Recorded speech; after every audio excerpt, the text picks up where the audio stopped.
Olá, boa tarde. Mais um sábado especial no dia 20 de junho. Hoje, dando sequência no nosso Resenha Esportiva, com mais um convidado super especial, nosso querido Lula Ferreira. Lulão, que foi meu técnico no Palmeiras, técnico de seleção brasileira, vamos colocar o Lula na live, e tantas glórias com o basquetebol. Lula, tudo bem? Ô Zé Henrique, tudo bem? Muito obrigado pelo convite. Para mim foi um enorme prazer esse convite que você me fez. Vai me fazer relembrar épocas maravilhosas e muita história junto, que você também participou disso, e uma pessoa muito especial para mim. Que bom, Lula. Você também, da mesma forma, né? Nós vamos falar bastante aí nessa tarde de sábado, em alguns momentos especiais que nós tivemos juntos, né? Principalmente lá no Palmeiras, tivemos também junto num período na seleção brasileira, fomos adversários, enfim, você tem uma trajetória maravilhosa e para mim vai ser uma grande honra estar podendo deixar esse momento registrado, ouvindo um pouquinho da tua história, do começo da tua carreira, a gente podendo bater esse papo gostoso. Bom, Lula, a galera, só para a gente poder já seguir algumas regras aí da nossa resenha esportiva que tem acontecido todos os sábados a partir das 17 horas, a galera vai entrando aí no Instagram, né?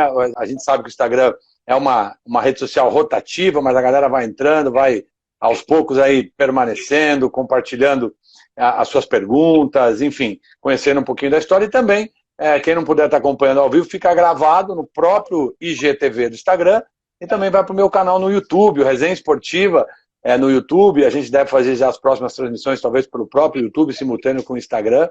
Mas a galera vai participando, os meus seguidores, os teus, vai entrando e a gente vai começando a esquentar os motores aí, né? Você já sabe, mas a gente teve a oportunidade de estar aí conversando com nomes importantes. A gente chama essa série de ícones do basquetebol brasileiro. Nós tivemos aí já participando de Edvar Simões, com histórias maravilhosas, foi quase 3 horas de bate-papo. Tivemos Hélio Rubens, grande ícone lá do seu Franca Basquete atual, Elinho também, a figura fantástica. Tivemos José Medalha, tivemos Cláudio Mortari, tivemos aí o Caio Pacheco, agora que está escrito no próximo draft da NBA, o próprio Álvaro, pai dele, enfim, né, nomes aí, o Carioquinha, também ídolo de infância de muitos ali na nossa geração. E agora, nosso querido Aloysio Elias Ferreira Xavier, o grande Lula. Eu costumeiramente sempre chamei de Lulão, né? A gente sempre tem essa intimidade desde sempre, desde garoto. E mais uma vez aí também que você começou agradecendo, né, Lula? Eu que agradeço imensamente aí o teu convite. A gente vai falar sobre um monte de coisa legal, tem um roteiro bacana como a gente tem feito. Você fica à vontade também para estar aí questionando, perguntando, interagindo com a galera que vai entrando, tá bom? Com certeza, Zé, combinado aí. Fechou. Então lá, vamos começar de cara, Lulão. Como é que foi o início da tua carreira? Né? Eu estava até lendo aqui, me corri se eu passou batido, mas você teve apenas 4 clubes na tua carreira, né? Se não me engano, Hebraica, Palmeiras, Coque e Franca. É isso mesmo? Mas conta como é que foi o início da tua carreira. É verdade, Zé. Graças a Deus eu sempre permaneci muito tempo nos clubes que eu atuei. Então isso aí fez eu não ir para muitos clubes, né? E, na verdade, o Palmeiras, por exemplo, é um clube muito importante para mim, porque eu comecei no basquete no Palmeiras. Por quê? Minha mãe era professora de educação física, devo muito a ela, porque ela viúva, com 4 filhos, eu era o terceiro, ela não casou de novo e se preocupava muito com a educação global da gente naquela época. Nós estamos falando dos anos 60. E aí, como todo garoto que morava em São Paulo, eu jogava futebol na rua, as ruas eram de terra e jogava de guia a guia. E aí um dia ela chegou para mim, eu tinha 14 anos, ela falou, vou te levar para jogar basquete. Aí eu falei, nossa mãe, basquete, nem sei como é que é isso direito e tal. Ela falou, não, vou te levar lá no Palmeiras. E a gente era sócio do Palmeiras e ela me levou, eu morava no Alto da Lapa e fui para o Palmeiras. E chegando lá, vou falar de um cara que fatalmente você conviveu com ele, que é o Bauru, o João Divino Diegues, um técnico que foi importantíssimo, o Carioquinha deve ter falado dele, porque eu fui colega do Carioquinha, né? Nós somos do mesmo ano de nascimento. E a partir daí eu me apaixonei pelo jogo, entendeu? Em um mês eu já estava jogando e estava gostando e segui. Agora, eu não era um jogador de nível, eu era um jogador bem mediano mesmo, era bom defensor, no ataque minha produção era muito ruim. Mas aquilo serviu para me dar o gosto pela modalidade. Aí o que aconteceu? Quando eu atingi a idade adulta, o Palmeiras naquela época tinha times muito competitivos, era um time muito forte. E fatalmente eu não teria condição de jogar no time adulto do Palmeiras. E coincidentemente o Bauru, que era o técnico, ele foi convidado para ser técnico na Hebraica. Então o que ele fez? Ele pegou alguns jogadores do Palmeiras que foram formados na base, mas não teriam chance no time adulto, e levou para a Hebraica. A Hebraica era um clube social, e aí para ela, a Hebraica estava muito bom. E eu fui para a Hebraica, e depois de 2 anos, eu entrei na Faculdade de Educação Física. Não sei se falo tudo uma vez, ou se você quer perguntar alguma coisa. Não, eu só queria explorar no início, Lula, até é bem importante, porque a gente resgata bem o início, né, como você colocou, levado pela tua mãe para fazer um esporte. E vamos falar um pouquinho inicialmente assim da tua carreira de jogador. Você falou que pegou aquela geração importante, o Palmeiras sempre teve umas gerações, Guerman, Gonzalez, Carioquinha, Oscar, Marcel, Bira e Companhia Limitada, né? Essa geração que você participou. Mas você começou ali no Palmeiras. Fala um pouquinho assim, como é que foi as equipes que você participou, antes até da gente começar a sua longa trajetória aí como técnico. Então, Zé, como jogador, nas categorias de base, o time do Palmeiras era forte também. Naquela época, a briga assim, técnica era com Corinthians e Espéria. O Espéria era muito forte. O Sírio também, mais ou menos, mas o Sírio veio um pouco depois. Na época que eu jogava era mais Corinthians, e eu lembro direitinho. A gente ia jogar no Corinthians, por exemplo, a gente ia com aquelas combis, não sei se você pegou essa fase. Tinha mais ou menos, de vez em quando. E tinha o logo do Palmeiras, e a gente ia jogar no Corinthians, e entrava lá dentro com o logo do Palmeiras, tudo. E era bem tenso, assim, porque já você conhece a rivalidade que tem entre os dois times. E o Espéria também eram confrontos muito legais. E aí eu queria ressaltar a importância que tem um técnico motivador para que o garoto se apegue. Você vê, eu, por exemplo, não era um jogador de qualidade, mas eu me apeguei ao jogo. Eu me interessei pelo jogo. Por quê? Porque o Bauru, eu lembro direitinho, para mim era marcante isso. Ele reunia, depois do jogo, a gente jogava no fim de semana, sábado, domingo. Ele reunia o time e ele fazia uma análise do jogo. E o Carioquinha era jogador do time, obviamente ele era a estrela do negócio, ele fazia 30 pontos e tal. Mas nas conversas o Bauru realçava todo mundo. Então ele conseguia me elogiar pela defesa, pelos rebotes que eu pegava, eu não fazia cesta. Mas ele elogiava outras coisas, ele me chamava de Leão do Parque, porque eu era bom marcador. Eu era bom marcador. Então, você vê, isso é muito importante. Isso fez eu seguir. Eu comecei no Mirim, eu comecei com 14 anos. E fiquei até os 20, quando eu passei para o time adulto. Naquela época também estava, o Cláudio Mortari jogava também. O Mortari é um pouquinho mais velho que eu. Ele também jogava. O Mortari seguiu mais ou menos a mesma linha. Ele também não era um jogador muito de grande qualidade técnica, e logo ele também se tornou técnico. O Mazinha também foi da minha época, que ele também jogava e depois virou técnico. Enfim, você vê a importância que tem. E alguns depois viraram ou jogadores ou dirigentes, enfim. Essa veia do basquete, esse mundo do basquete, eu acho que é muito importante você ter pessoas que te motivem. O basquete vive por isso, porque você passa a motivação, assim como você, que também ama o basquete, passa para os seus filhos, faz a tua esposa gostar, faz os parentes gostar, e aquilo vai. Eu lembro direitinho, sua família era basqueteira total, ia todo mundo no jogo, e aquilo basta também, né? E isso aí foi uma coisa muito importante para mim.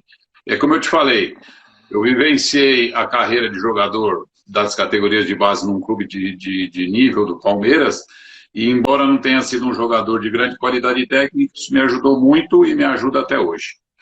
Deixa eu ainda explorar um pouquinho essa parte do Palmeiras. Depois a gente vai voltar no Palmeiras na nossa época, quando você foi técnico e tal. Se eu não me engano, foram 6 anos, né, que você ficou como técnico. No total. Eu fiquei 5, depois dei uma saída rápida e depois fiquei mais 5. Depois voltou. Mas a gente vai falar daqui a pouco da tua trajetória de técnico no Palmeiras. Mas aproveitando que você citou, alguns momentos, claro, citou o Bauru. Eu tive a felicidade de conhecer o Bauru, né, o Bauruzão, e ele foi meu professor no Zuleika, Eu estudei nos Lakers lá no colegial. Joguei lá também. E depois o Bauruzinho também, o filho dele, né?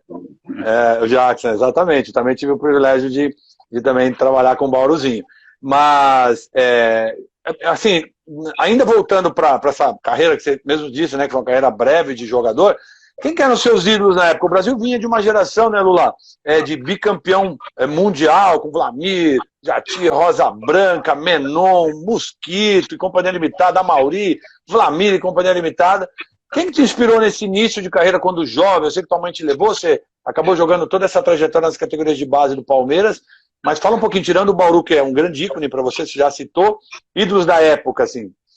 Então, todos esses jogadores, olha a felicidade que eu tive. Todos esses que você citou, eu vi jogar. Porque alguns militavam no Palmeiras, por exemplo, o Jatir, foi um cara super importante. Tinha um lateral que chamava Vitor Michal, um nome complicado. Ele é até professor universitário, ele era um grande arremessador também. O Edson Bispo dos Santos, que depois foi técnico no Palmeiras também, foi um belíssimo. Esses jogadores eu convivi, porque eu era da categoria de base e ele jogava no Palmeiras. E a gente assistia os jogos. Então, imagina, eu ia jogar contra o Corinthians, o time do Corinthians era Vlamir, Edivar Simões, o Biratã, Rosa Branca, era um timaço, né? E a gente via, o filho era Mosquito, Dodge, Menon, então Sucar, e todos esses jogadores, de uma certa maneira, eles te influenciam. É claro que os do Palmeiras, pela convivência, por a gente estar junto ali, era uma coisa muito mais impactante. Um jogador que me chamava muito a atenção era o Jatir, porque o Jatir, ele era um lateral que hoje a gente classificaria assim, um jogador da posição 2. Ele seria um alarmador com muito requinte técnico e ele tinha um jump espetacular. Ele saltava muito e tinha o gesto motor do arremesso perfeito. Hoje seria um jogador moderno o arremesso dele. E aquilo me impressionava muito, porque ele tinha um estilo muito bonito, assim como o Vlamir, sabe? O Vlamir também tinha uma técnica muito requintada. E, por exemplo, eu tive a oportunidade de ver um jogo no Parque São Jorge. Naquela época não tinha cesta de 3, né? Eu vou te falar o placar do jogo. 118 a 109, Corinthians e Real Madrid. 118 a 109 não tinha cesta de 3 pontos. Naquela época a cesta de 3 surgiu em 84. Então, assim, foram jogadores que impactaram e impactam realmente a carreira ou a vida da gente. Para você ver a importância de você ter ídolos, né? Sim, não, sem dúvida. Até inclusive na conversa da resenha que nós tivemos com o Edivar, ele citou esse jogo. Jogo, assim, espetacular do Real Madrid com o Corinthians, placar centenário, 103 pontos, assim, é um absurdo. Que bom, Lula, eu acho que independente, né, da carreira um pouco mais abreviada como jogador, foi no nosso Palmeiras, né? E eu tenho até escolhido a dedo, acabei de ver aí a participação do nosso querido Fausto, né? Um dos maiores armadores também que eu vi jogar, de Franca, que inclusive vai ser um dos convidados do nosso resenha também. Fausto, eu já estou até de antemão, ele está com a gente na live aqui. Já tinha ele na minha lista aqui, porque é um cara que a gente tem um respeito grande, né? Tem uma história linda com o basquete, né? Um jogador clássico e com certeza esses ídolos foram fundamentais, né, Lula? Foram assim, pessoas que, no teu caso, na tua época, né, que você começou basicamente nessa época de ouro do basquete, sem dúvida alguma deve ter sido um grande privilégio acompanhar essas feras que marcaram história no basquete no mundo, né, não só no Brasil. É um aprendizado, né, Zé Henrique? Porque você vê o Fausto, por exemplo, eu tive até a oportunidade, olha a disparidade técnica, eu tive a oportunidade de, em alguns campeonatos, marcá-lo. Ele era mais ou menos igual ao Vlamir. Ele tinha um estilo de jogo muito bonito, o Fausto, ele era muito elegante. Clássico, né? O Fausto a gente encontra muito lá em Franca, depois você vai ver, ele tem um trabalho espetacular. Ele faz um trabalho social que vale muito mais do que uma medalha de ouro, porque ele atende comunidades que precisam realmente, e é uma ferramenta que hoje o basquete também está ajudando muito, né, em projetos sociais aí de muitos basqueteiros, e o Fausto é um deles que faz esse trabalho. Já de antemão, fica o convite, Fausto, mandou um grande abraço para mim e para você, Lula, um abraço esportivo, já fica o convite, vamos aí bater um papo para ter mais um francano aqui, né, não sei se de nascença, mas de história em Franca, né, com certeza. Legal. Lula, mas vamos dar sequência então? Beleza, acho que esse início foi bacana, e aí vamos dar já a sequência então na tua carreira de técnico. Você já havia dito no início que então você saiu do Palmeiras ali no início do adulto, com 20 anos, e foi para a Hebraica. Ali você já deu início na sua carreira de técnico? Como é que foi esse início? Os primeiros 2 anos eu só jogava na Hebraica, no time principal. E aí, no segundo ano, eu entrei na Faculdade de Educação Física da USP, onde eu me formei. Eu fiz Educação Física na Escola de Educação Física da USP, em São Paulo. E quando eu ingressei na escola, a Hebraica me fez uma oferta, você vê como é que muda a gente, né? Naquela época, não vou dizer nem que era salário, eles davam uma ajuda de custo para a gente. Mas eles falaram para mim, ó, você está na Faculdade de Educação Física, nós vamos te dar uma categoria para você treinar. Você treina as escolinhas, e em troca disso, você, né, seria a minha remuneração. E eu achei bárbaro aquilo, entendeu? E aí comecei. Legal. E por uma coisa também que não foi programada, Zé, mas me ajudou muito, eu não pulei como técnico nenhuma categoria. Eu comecei na escolinha, depois dirigi o pré-mini, depois dirigi o mini, depois o infantil, com nomes, né, como se fosse hoje sub-12, sub-13, sub-14, até me tornar técnico do juvenil. Aí tive a oportunidade de conviver, naquela época, o técnico do adulto da Hebraica era o Vlamir Marques, se imagina. Vlamir Marques, técnico da Hebraica do adulto, e o técnico do juvenil. Foi quando surgiu o Oscar no Palmeiras. O time da Hebraica ia ser campeão juvenil. E aí veio aquele burburinho, não, o Palmeiras trouxe um cara de Brasília, o Oscar, tal. E perdeu 2 jogos no campeonato. O time do Palmeiras, no turno e no retorno. E aí eu passei para o adulto da Hebraica. Mas essa trajetória são 18 anos. Entendeu? Eu demorei 18 anos nessa trajetória de categoria de base até chegar no adulto. Para mim, pessoalmente, foi muito importante, porque me deu uma base muito grande do que você ser colocado direto no time adulto, entendeu?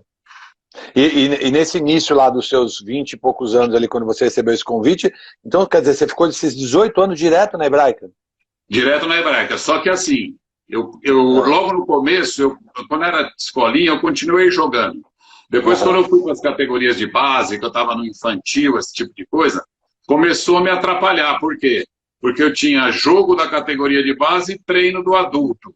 Então, tipo assim, eu era técnico e jogador. O que eu fazia? Um dos dois ia ser prejudicado. Aí eu tive um raciocínio que me ajudou, que eu falei, cara, eu sou casado, eu já tinha 2 filhas, tudo. Eu falei, minha vida de técnico é muito mais... para o futuro muito melhor do que a de jogador. Eu não sou um jogador de qualidade. Então eu falei, não, vou parar de jogar, parei com 20 e poucos anos e continuei como técnico e para mim foi uma felicidade. Aí eu me tornei técnico do adulto ainda na Hebraica. E a gente teve a felicidade de ganhar um título que foi, naquela época era a primeira divisão, onde a Hebraica subiu para então divisão especial. E aí eu acho que o meu trabalho apareceu um pouco mais e aí fui convidado para ir para o Palmeiras. Mas lembra um pouquinho desse time da Hebraica, Luda, só para a gente resgatar esse time, esse adulto aí que foi campeão. Então, esse time aí, e essa é a alegria que eu tive, era um time composto, a grande maioria, pela colônia judaica, porque a Hebraica, ela gostaria que não tivesse militante, que eles chamavam. Então a gente tinha lá um ou outro jogador, eu lembro direitinho, um Manelão, que a gente chamava, era um pivôzão, negro, forte, todo, mas boa parte desses jogadores, inclusive alguns jogaram no Palmeiras, o Beni Vladimirsky, entendeu? O Jacques Vladimirsky também, eram 2 irmãos muito bons, o Mauro Weich, que depois virou médico, é um cara renomado. Esse foi o mérito, eram jogadores da colônia judaica, que também não eram jogadores de excelência, não eram jogadores de primeira linha, mas a gente, time guerreiro, a gente, depois você também tem muita história para contar de luta, porque você, para mim, você é um dos jogadores que representa o cara que entra na quadra e ele dá o que precisar pela vitória, nem que seja a última gota de sangue, isso faz diferença, independente da qualidade técnica, né? Então era um time muito legal de jogar. Eu tive também, que teve muita Hebraica, que eu participei de 2 Macabíadas. A Macabíada é um jogo, é uma competição nos moldes da Olimpíada, só que só com atletas da colônia judaica. E onde eu tive a oportunidade até de conhecer, naquela época, na natação, o Mark Spitz, o americano, era judeu, ele era o bambambam, e ele carregou a tocha olímpica, e eu fui para Israel, foi lá em Israel. Essas 2 jogadas em Israel. É uma competição assim, que obviamente não tem nem o nível técnico, nem a visibilidade da Olimpíada, mas a estrutura da competição é como se fosse uma Olimpíada. E isso, para mim, me enriqueceu muito na minha carreira como técnico, essa passagem aí que foram mais ou menos uns 25 anos na Hebraica como técnico antes de ir para o Palmeiras. Assim, claro que a gente vai entrar daqui a pouquinho, um pouquinho nas questões olhando para o basquete em si, né, para as diferenças de gerações, para como que é hoje em dia, tira a pandemia, né, vamos colocar a pandemia nessa história, como que é fazer basquete, como que era, enfim, a gente acho que tem bastante coisa para falar ainda, mas ainda aproveitando essa tua fala, eu não vou nem entrar no mérito do que eu particularmente sempre fui contra, por exemplo, um pouco da história do Dunga como técnico, né? Mudando um pouco de esporte, olhando um pouco a tua fala, porque nunca dirigiu um clube, se eu não me engano, dirigiu 6 meses, acho que o Internacional menos que isso, e por 2 oportunidades dirigiu a seleção brasileira, né? E eu particularmente acho que é muito legal que minha história também como técnico ela é muito parecida, porque eu também tive a oportunidade de ser jogador e técnico, e também tive a oportunidade de pegar a escolinha pré-mini, e aí fui evoluindo em todas as categorias até a escola e oportunidade. Foi uma carreira curta, né? Porque eu acabei seguindo outros ares, mas foi muito legal nesse sentido. E para mim isso é muito importante, porque você passa a ter uma vivência do jogo em diferentes fases do jovem, né? Do atleta, né? Obviamente na maturidade dele física, cognitiva, e técnica, tática e assim por diante, para que você consiga ter essa estrutura. E a gente vai falar também um pouco da tua carreira toda como técnico, e falar um pouquinho também das tuas... você sempre foi um cara muito estudioso, né? A gente que trabalhou com você sabe que você foi um dos primeiros a trabalhar já com os PowerPoints, com as jogadinhas todas desenhadas, colocava lá bonitinho. Isso é muito bacana, a gente vai falar disso. Vai entrar aí alguns técnicos, né, que estão atuando, inclusive mandar um abraço pro Dalvinho do Palmeiras, né? Filho do Dalvo, o grande Dalvinho, nosso mestre, e que está aí com a gente também. Mas, Lula, e aí nesse período de Hebraica, toda essa caminhada, aí, todo esse aprendizado, e aí teve essa ruptura, né? E você foi convidado para o Palmeiras já no adulto, não é isso? Isso. Aí o Palmeiras estava vivendo um momento que ele tinha desativado o time adulto. Aí o seu Oswaldo, você vai lembrar dele, talvez, seu Oswaldo Langan. Claro. Sim, com certeza. Ele conseguiu lá um apoio e ia retornar ao basquete, mas ia retornar com pouco recurso e mais baseado nos atletas do próprio Palmeiras. E aí, tinha. E aí ele tá linda. Eu preciso falar que ela tá linda, senão E aí ele me chamou e me marcou muito, porque você vê, Zé Henrique, a diferença de estrutura que a gente vive hoje, né? E o seu Oswaldo era um cara que ele era muito direto na fala, né? Aí eu falei, legal, seu Oswaldo, eu agradeço a confiança e tal, né? E quem vai ser meu assistente técnico? Ele falou, você. Eu falei, e o preparador físico? Ele falou, você. Era trabalho sozinho, né? Não tinha estrutura, não tinha assistente técnico, não tinha preparador físico, não tinha nada. Mas me honrou muito o convite do Palmeiras. E aí aconteceu uma coisa bacana também, e que eu tenho que agradecer à Hebraica, porque eles gostavam de mim. E eles não queriam que... Eles falam, não, você pode ir para o Palmeiras, não tenha dúvida. Mas fica aqui como coordenador da Escola de Esportes. Você fica técnico no Palmeiras e aqui você trabalha. Eles não me deixaram sair da Hebraica, entendeu? E eu aceitei, e o Palmeiras também aceitou. Naquela época era correria, né? Você ia 4, 5 lugares. Eu era professor de educação física da Escola Morumbi e coordenador lá. E era correria de um lugar para o outro. Isso aí me enalteceu muito também. E iniciei minha trajetória no Palmeiras dessa forma. Que legal. Mandar um super beijo, um abração também para o Zanoli, Eduardo Zanoli, que teve essa trajetória na Hebraica também, está acompanhando a gente aqui. Trabalhei com ele. Eu tive a honra, quando eu fui embora direto para Ribeirão, eu era gerente de esporte da Hebraica. E eu tinha que sair, e eu indiquei o Zanoli, que ele já trabalhava comigo dentro do departamento, e indiquei o Zanoli para ele ser o gerente. E aceitou, e eu fiquei muito feliz. É um cara extremamente competente, amigão meu. Com certeza também estará numa live com a gente para contar um pouco das suas histórias, trajetória também. Foi meu técnico no Palmeiras, tem muitas histórias também de Hebraica, de Palmeiras, de basquete. Ô, Lão, mas fala para mim, como é que então você começou a contar essa história do Palmeiras? Que ano que foi? Conta um pouquinho dessa tua trajetória, primeira passagem pelo Palmeiras.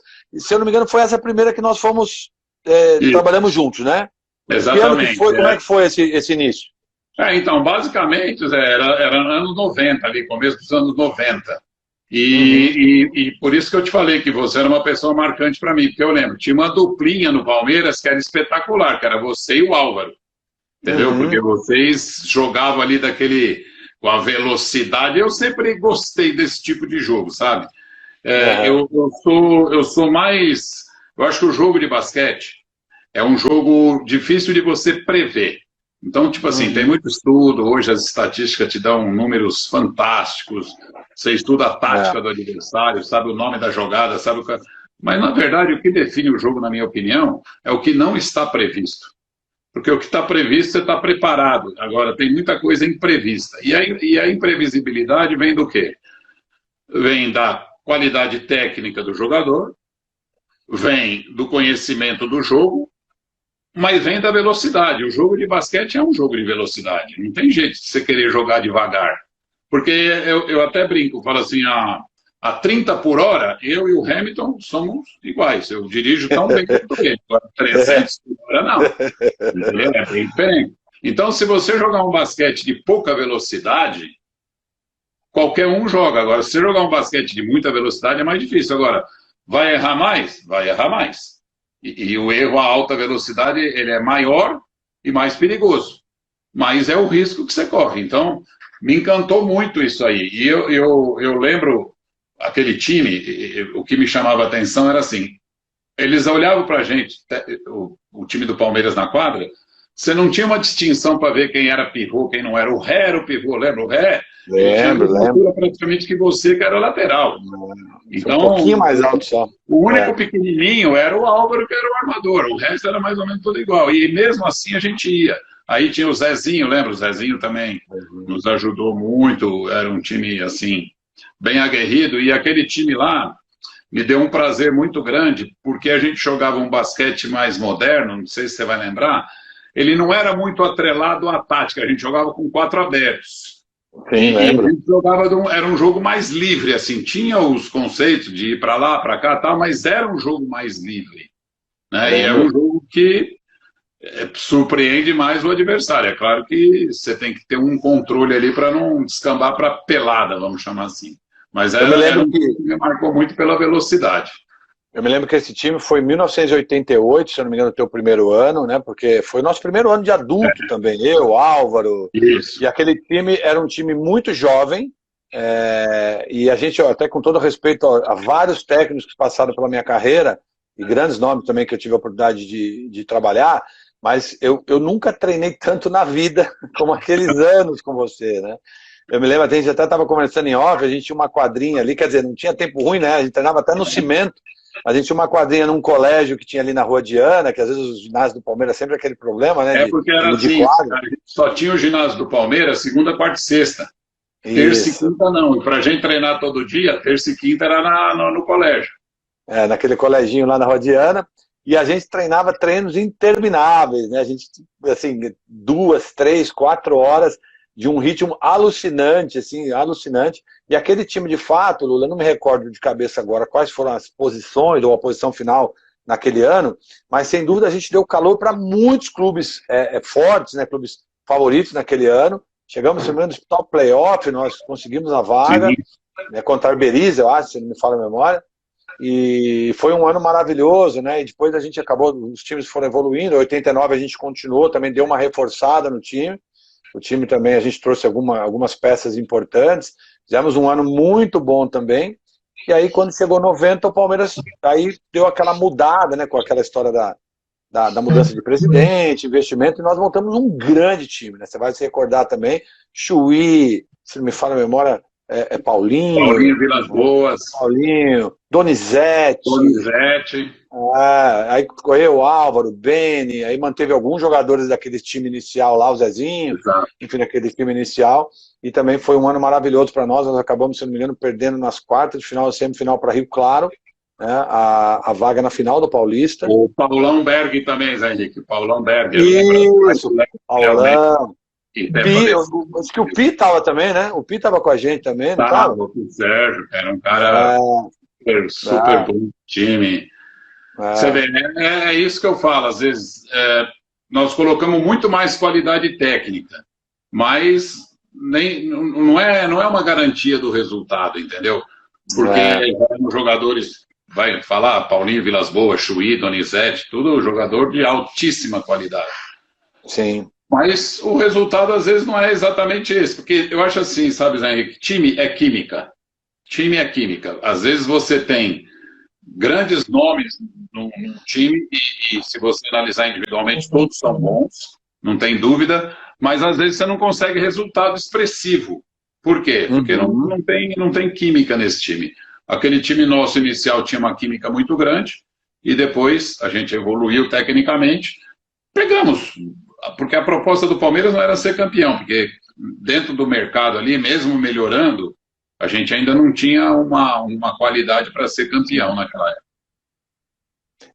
Aquele time ele deu um up trazendo jogadores já mais renomados. Aí depois, aquele ano, lá 91, a gente de novo fez um campeonato muito bom, e aí em 92, final de 91, eu acabei saindo, tive a oportunidade de receber um convite na época ainda da Pirelli, que infelizmente, menos de 4 meses depois, acabou a empresa retirando o patrocínio, depois o Gilson entrou com a Newport, ali eu acabei me transferindo para a Telesp, onde eu tive a oportunidade de ficar por 5 temporadas. Mas aí você continuou, aí foi a era da Parmalat, né? Porque exatamente quando eu saí, 91, a Parmalat entrou dando um apoio e também teve times bons do Palmeiras ali na tua mão, né? Então, aí eu tive uma saída, porque foi o seguinte, logo que a Parmalat entrou, o Brunoro era o gerente da Parmalat. E ele quis também fazer um investimento da Parmalat também no basquete, e ele entendeu que eu era um técnico muito jovem e que precisava de um técnico mais experiente. Como ele trazia um relacionamento muito grande com o Cláudio Mortari, ele sugeriu para que então o Palmeiras me liberasse, me dispensasse e pegasse o Mortari. O Palmeiras, pressionado pelo investimento da Parmalat, não teve outra saída de não aceitar a minha saída, só que eles impuseram, os diretores da época impuseram, era o Pescarmona, não sei se você lembra, o Pescarmona, ele falou, tá bom, o Lula sai, mas entra, eu não vou colocar o Mortari, porque vocês estão indicando, eu vou colocar um que eu vou indicar, e trouxe o Edivar Simões, que era também um técnico altamente renomado. Só que o que aconteceu com o Edivar? Ele ficou muito pouco tempo, ele montou um bom time, Marcel, inclusive, jogando lá, Pipoca, ele levou os jogadores que ele também conhecia, só que depois de eu não sei precisar quanto tempo, mas não foi um período longo, ele foi para o futebol do Palmeiras. O Palmeiras trouxe ele para o futebol, como gerente e tudo. E a solução que o Palmeiras deu, porque estava no meio do campeonato, foi pegar o Bob, que era um jogador norte-americano, não sei se você vai lembrar dele, o Bob. Não, lembro. E colocou o Bob de técnico. O Bob seguiu com aquele time que já estava montado e terminou a temporada razoavelmente, não fez nada muito mais, mas também não fez menos. Só que aí aconteceu o seguinte, perdeu de novo, aí nesse período saiu a Parmalat e montou um time, aí o Bob teve que montar o time, aí que tem o segredo, né? Você vê, um cara mais inexperiente. O Edivar tinha montado um time e entregou um time montado para o Bob. O Bob deu sequência, beleza. Quando ele teve que montar o time, é diferente, e com menos investimento, aí o que aconteceu? Ele montou um time, começou o Campeonato Paulista, jogou 6 jogos, perdeu 6.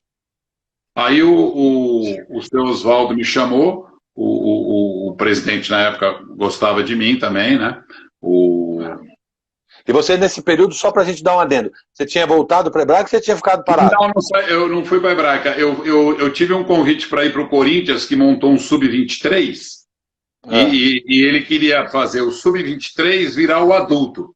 E me chamou nesse período.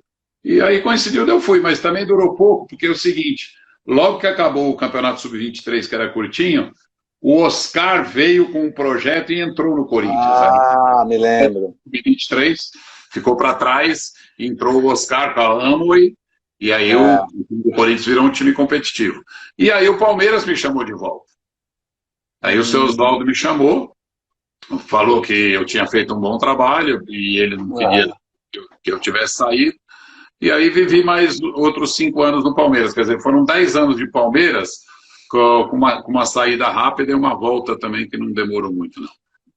Ah, que legal, né? Eu sinceramente não, honestamente, assim, não lembrava dessa. Eu lembrava assim vagamente do Bob, né? Mas eu não lembrava dessa transição do Edivar, e tal. É legal, né? A gente está revivendo e É, relembrando. Lula, antes da gente entrar na parte ainda nessa primeira hora nossa, mais importante, que é Coque de Ribeirão, tem muita história bacana, né? Tem até aqui um número de títulos aqui, se não me engano, pentacampeão paulista, campeão brasileiro, enfim. Mas antes de a gente entrar no Coque, depois já também, atualmente no Franca, é, assim, olhando para a tua carreira toda, né? Quantos anos de carreira de técnico? fiquei 45 anos como técnico, né? 45 anos como É, técnico, né, tua carreira? é. Pô, já super longa, né? Quem foi os caras assim, tirando não, pode colocar aquela geração de ouro lá, sem problema, aquela geração bicampeão do mundo, mas quem foram os caras que mais te impressionaram, assim, jogadores, seja estrangeiro, seja brasileiro, que você viu jogar, que você jogou contra, que, como técnico, como jogador, quem foi assim as pessoas que você pode trazer para nós, que tá na tua memória como caras incríveis, assim, que você viu jogar? Bom, não é muito difícil, porque, tipo, Michael Jordan, claro, o Michael Jordan te impressiona, Zé Henrique, até na hora que ele te cumprimenta, entendeu? Porque ele te dá uma olhada, eu já perdi o jogo, já perdi. Pelo amor de Deus, o cara te dá uma encarada assim, violenta, entendeu? Uhum. O Kobe Bryant também, tá certo? Eu vi jogar, joguei contra. O Kobe Bryant, eu tenho um jogo que me marcou muito, foi no Pré-Olímpico 2007 em Las Vegas. Ele já um jogador consagrado e já bem veterano, marcando o Leandrinho. Ele pegou o Leandrinho e falou assim: esse moleque não vai andar. O Leandrinho estava começando a carreira dele na NBA e eles têm muito essa rivalidade, né? Ele não vai É, deixar um novato da NBA fazer média em cima de mim, mas na quadra, e você vai entender isso que eu estou falando, na quadra parecia que o juvenil era o Kobe Bryant, porque ele ia para defesa, cara, ele ia na defesa, ele não deixou o Leandrinho andar na quadra, ele não pegou para fazer no ataque, ele pegou para fazer na defesa. Aquilo lá me impressionou muito, eu não esperava, falei, pô, o Kobe Bryant marcar o Leandrinho desse jeito, né?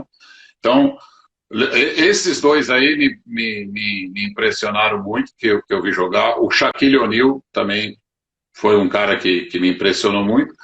E dos que eu joguei contra e muito, a geração de ouro da Espanha me impressionou muito também. Paul Gasol, Navarro, porque eu fiquei 12 anos na CBB como técnico das aham, categorias de base.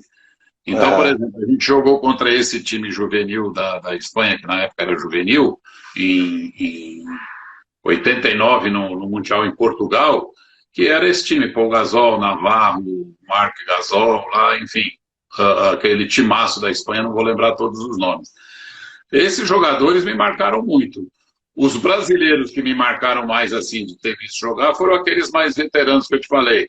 Amauri, Vlamir, Biratã, Rosa Branca. Mas depois, outros jogadores que vieram aí, assim, quem é apaixonado pelo jogo, você vê um jogador. Eu gosto muito assim desse jogador tipo do Alex, sabe? Que se dedica ao jogo assim. Você não olha muito. Às vezes você tem jogador até tecnicamente muito melhor, de alto nível, mas às vezes o jeito, pelo menos para o meu gosto, às vezes o jeito que o cara joga não te encanta muito. Eu gosto de jogador que se dedica ao jogo, independente da qualidade dele. Ele pode ter mais qualidade, menos qualidade. Mas esses jogadores marcaram muito. Você vê que interessante, né? Eu fiz a pergunta, mas é uma pergunta injusta. A gente sempre tem feito, porque, graças a Deus, olhando para o Brasil, a gente tem, claro que essa geração bicampeã do mundo, né? Para quem teve a oportunidade de acompanhar de perto, como você, como as pessoas que a gente tem entrevistado, né, é marcante falar de Bira, Jatir, você falou de Edson Bispo, Vlamir, Amauri, Rosa Branca. Aí depois veio uma outra geração com Carioquinha, Oscar, Marcel, que também foi uma geração importante, Zé Geraldo, Marcelo Ovido, Nilo, Fausto, Hélio Rubens e assim por diante, né? Que o Brasil teve inúmeros craques, né? E aí quando você traz também um pouco da história do basquete no mundo e olhando para a NBA, poxa, você falou 3 nomes ali que para mim também, colocando aí talvez uma seleção de todos os tempos, LeBron, né? Talvez aí fica difícil pôr o quinto homem do Dwayne Wade, Charles Bird, Charles Barkley. Também me chamou muita atenção. o Wade, porque eu joguei um jogo, nós jogamos um jogo contra eles, ele era o pivô, o Anderson e o Nenê estavam começando. Eu falei, cara, nós não vamos conseguir fazer cesta dentro. Tamanha vitalidade que o cara tem fisicamente, sabe? Não é que ele não é tão.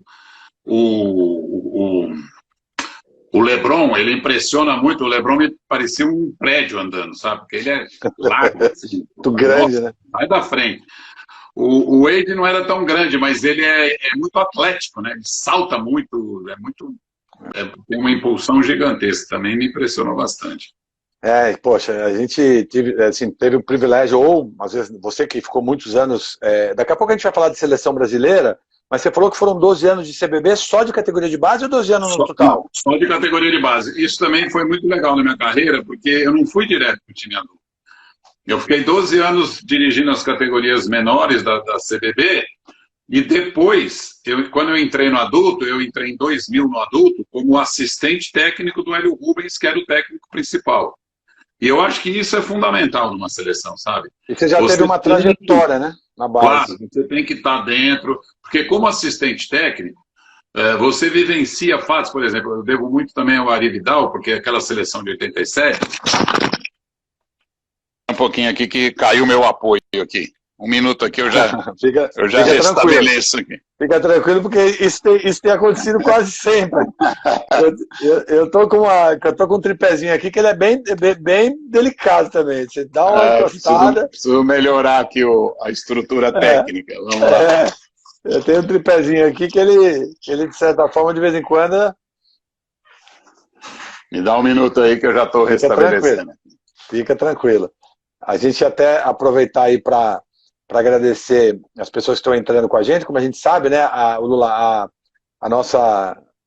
galera é rotativo, vai entrando, vai saindo, vai de certa forma aí compartilhando. Temos aí o Danilão, que jogou no Monte Líbano. Hoje é técnico, hoje Danilo Castro, uma grande figura, né? Temos aí o Coach Berro também, que está aí com a gente. Outros nomes aí, Lula, que tem acompanhado a nossa live. O Luigi Saviani, filho do Niltinho. Você lembra do meu sobrinho, né? Sim, claro. O Luigi, olha que história legal. O Luigi está aí com a gente. O Niltinho está morando nos Estados Unidos já há 5 anos, né? E ele é jogador das categorias de base, da escolinha do Orlando Magic.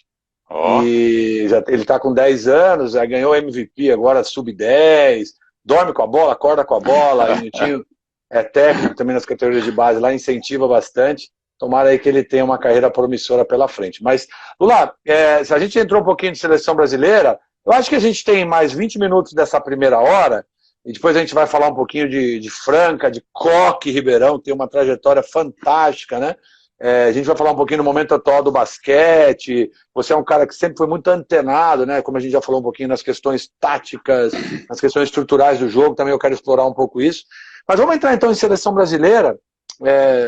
Eu acho que é legal a gente trazer, eu tenho aqui alguns títulos da tua carreira, você pode complementar, mas você foi técnico no Mundial, né? Mundial do Japão em 2006, Copa América você foi campeão na República Dominicana em 2005, com a seleção adulta, estou falando de adulto, tá? Nem colocando como assistente, nem colocando ainda a base. Aí depois tem o torneio pré-olímpico das Américas também em San Juan, em Porto Rico, em 2003. Aí 2 Pan-Americanos, você foi campeão em 2 Pan-Americanos como técnico do Brasil, né? 2003, 2007. E aí teve também Campeonato Sul-Americanos adulto, campeão no Uruguai em 2003, vice-campeão no Brasil em 2004 e campeão na Venezuela em 2006. Esse basicamente foram os principais títulos aí dessa tua trajetória como técnico. Aí tem outros títulos aqui em categoria de base, você citou aí o Mundial em Portugal, quando você foi técnico da seleção juvenil, Copa América pré-mundial juvenil também, você foi terceiro na República Dominicana, campeão sul-americano juvenil, vice também, e assim por diante. Mas fala para mim, como é que foi essa tua trajetória de seleção brasileira, esses últimos 20 minutos da primeira hora, a gente pode explorar bem isso. Você já falou esse teu caminho percorrido, né, da base ali, e até o adulto. Me conta um pouco, primeiro, sensação de defender o teu país por tantos anos, e segundo, tanta experiência, tanta bagagem, tanta história junto à CBB, junto à seleção brasileira. Zé Henrique, eu acho assim, seleção brasileira é um negócio sagrado, cara, é sagrado. Eu acho que não tem coisa mais importante no basquete que a seleção nacional do seu país. Por quê? Porque ela representa o trabalho de todo mundo, de todos os jogadores, de todos os técnicos, de todos os dirigentes, de todos os árbitros. São os 4 principais segmentos que estão no basquetebol. E você está ali representando tudo isso, quer dizer, então é uma responsabilidade muito grande, porque você não pode ir só com as suas convicções e tentar colocar as suas convicções. Você tem que tentar entender o que o país espera daquilo, o que o país quer daquilo. Acho que no futebol fica muito claro isso, porque tem a participação gigantesca da torcida e enaltece esse sentimento, mas do basquete não é diferente. Então, a primeira coisa é assim, foi uma honra muito grande. Agora, é um cargo muito difícil, muito delicado, muito sensível. Por quê? Porque você lida com a nata dos jogadores do seu país, você lida com jogadores que têm situações muito diferentes na sua carreira ou naquele momento, você depende muito em uma seleção. Hoje é um pouco diferente porque o calendário que a FIBA adotou, a gente pode entrar no mérito, mas naquela época as competições eram restritas a um mês. Né? O mês de julho, agosto era a competição internacional. Então o que você tem que contar? Você tem que contar que naquele exato período o jogador esteja bem. Porque você não consegue fazer na seleção um jogador ficar bem. Você consegue fazer ele continuar bem ou não. Mas Sim. melhorar não dá, porque o período é curto. Você não, com um mês de treinamento, você não melhora a condição. Por exemplo, se um jogador chegar vindo de uma lesão, ou não está na forma física dele melhor, você não consegue Sim. consertar isso na seleção. Tem que contar com o que ele tem naquele momento para dar. Isso Perfeito. É muito difícil. E eu passei um momento na seleção, um período na seleção, que foi o início da entrada dos jogadores brasileiros na NBA, né, que começou no ano 2000 ali com o Nenê, depois foi o Leandrinho, depois o Anderson, Marcelinho Huertas, enfim. Ou para a Europa, como o Marcelinho Huertas foi, o Anderson Varejão foi primeiro para o Barcelona. E isso aí mudou um pouquinho o conceito de relação entre o jogador e a seleção brasileira, né?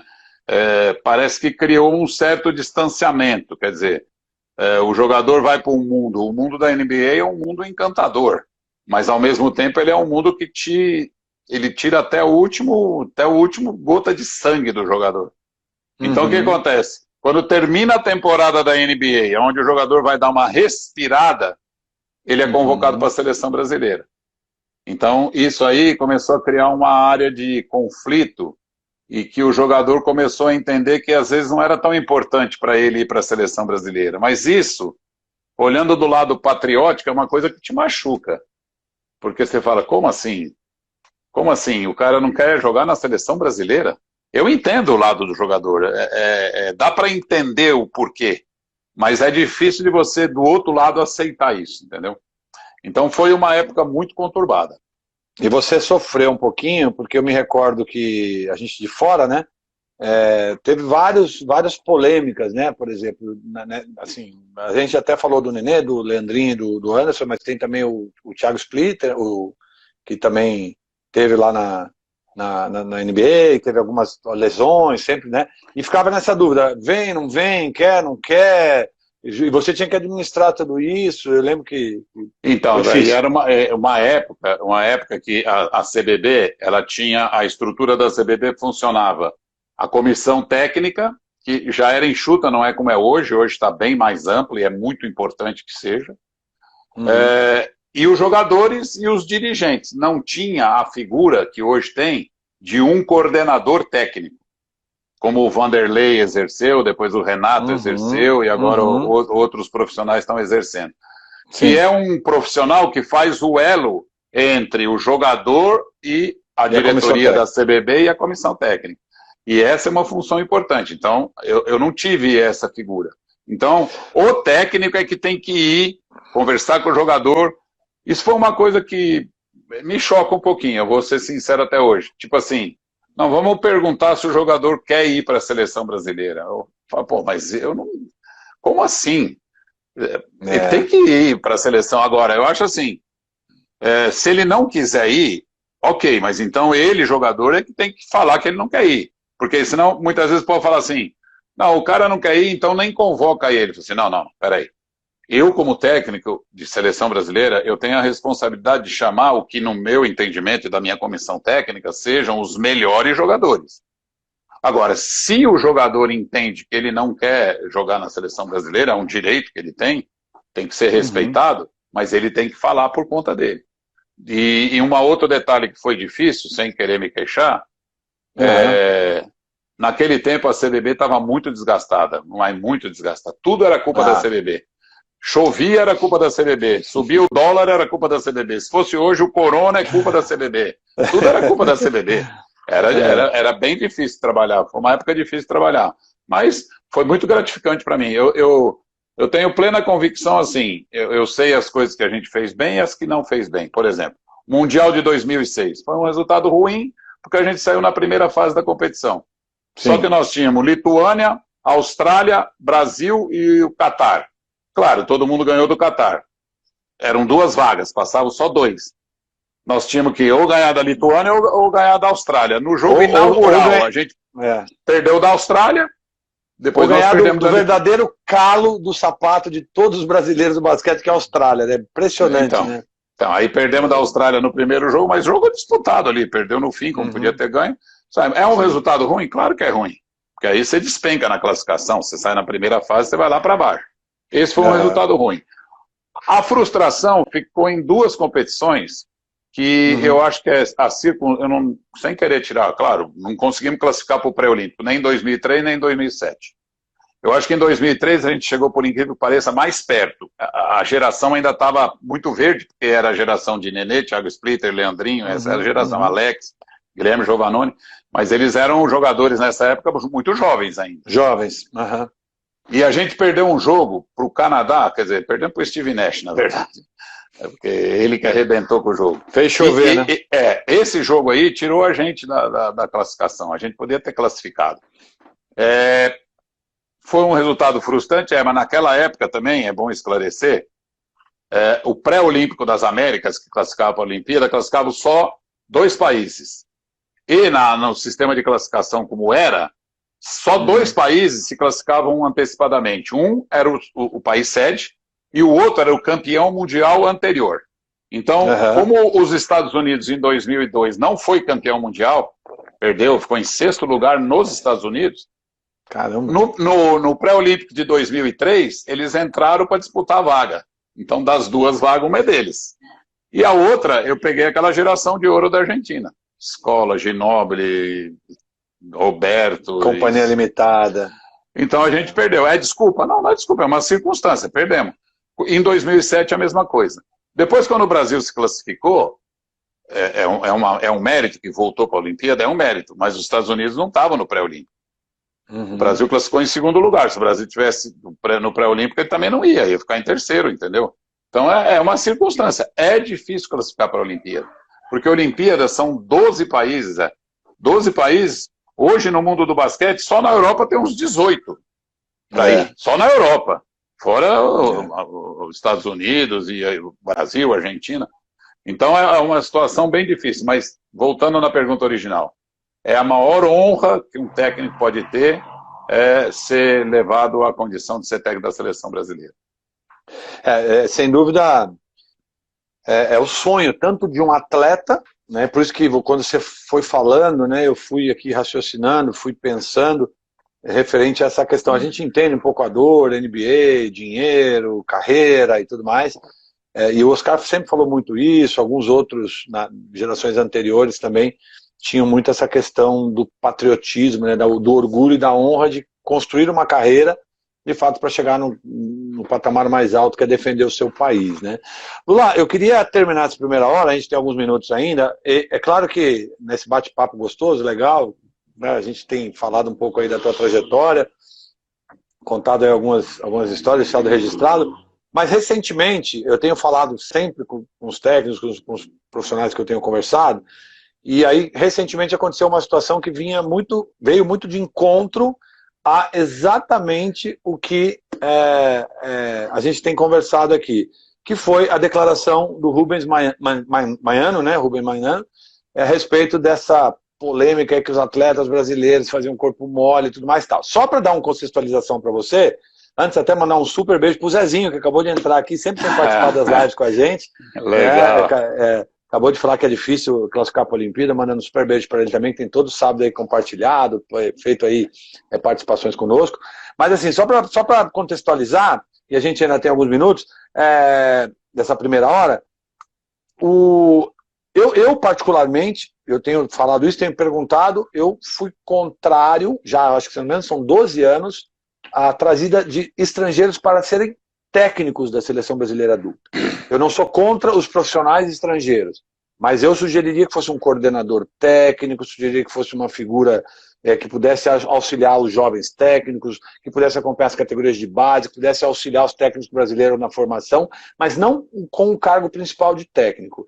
E aí, aconteceu essa polêmica agora, eu queria que você falasse um pouquinho disso, da polêmica em si, né? Eu acho que foi a triste colocação do Rubens Manang, que todo mundo respeita pela sua história, e também o que você acha dessa questão do Brasil, independente de críticas a ABC, mas a tua opinião pessoal em relação a essa questão que tem acontecido com o basquete adulto masculino nos últimos anos. Não, claro, Zé, aí agora para mim é até mais confortável de falar sobre isso, porque eu não tenho nenhuma pretensão, não sou mais técnico, não quero, porque às vezes você dá uma declaração, parece que você está querendo o cargo, né? E não é, agora está tranquilo, perfeito. Eu estou falando mais para ajudar no ambiente. Eu vivi muito bem essa época, porque é o seguinte, quando eu saí da seleção, a minha saída da seleção foi muito tranquila. Eu saí em 2007, depois do pré-olímpico em Las Vegas. O então presidente, o Grego, me chamou, nós ficamos 2 horas conversando, nós resolvemos a minha saída em 5 minutos, nos primeiros 5 minutos. Por quê? Porque eu cheguei e falei, presidente, eu não quero ficar na seleção e você não pode ficar comigo. Porque você me deu 2 pré-olímpicos, eu não classifiquei para os 2. O clamor popular do basquete é ir para a Olimpíada. Eu tentei 2 vezes, não deu certo, você tem que colocar outro. Normal. É um processo normal. Para mim, sem problema nenhum. Entendi perfeitamente. Ele falou, ok, 5 minutos nós resolvemos. A outra hora e mais uma, nós ficamos conversando, porque aí ele veio, ele falou assim, eu vou contratar um técnico estrangeiro no seu lugar. Eu, pessoalmente, achava que ele ia dar sequência no que aconteceu comigo. O que aconteceu comigo? Em 2002, depois do Mundial em Indianápolis, que era o Hélio Rubens, o técnico, ele entendeu que precisava de uma mudança. O que ele fez? Ele tirou o Hélio, não vou discutir certo ou errado, estou dizendo assim, o jeito de atuar da confederação. O que ele tinha? Ele tinha uma comissão técnica que já tinha trabalhado com o Hélio, ele entendia que o Hélio estava na hora de sair, ele tirou o Hélio e deixou a outra comissão. Que eu era da comissão, passei a ser o técnico. Esse eu acho que é o procedimento normal. Sim. E seguimos o trabalho, como eu acho que tem que ser uma seleção. Mas ele achava, naquela época, então, eu achei que o Flávio, o Guerrinha, o Neto, eles iam continuar, que eram os caras que estavam na minha comissão. Na sucessão. Aí ele falou, não vou trazer um estrangeiro. Eu falei, o Grego, eu acho que é assim, tudo bem, é uma ideia. Só que é assim, o Brasil nunca teve um técnico estrangeiro, vai ser a primeira vez. Então, se você vai fazer isso, você tem que trazer um cara acima de qualquer suspeita, assim, tipo um cala-boca. Tem que ser um cara...